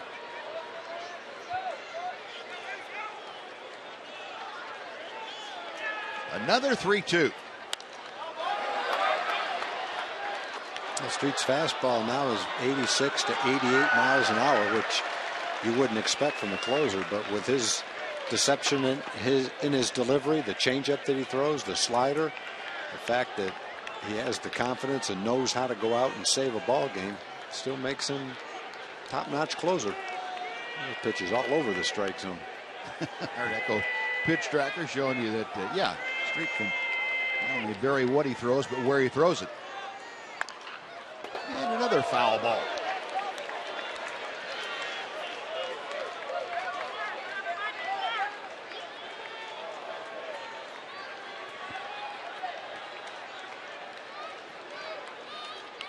Carlos Corcoran trying to make sure that the Rangers can't get to Street tonight. At least Street will be worn out. Maybe he won't be able to throw tomorrow if necessary.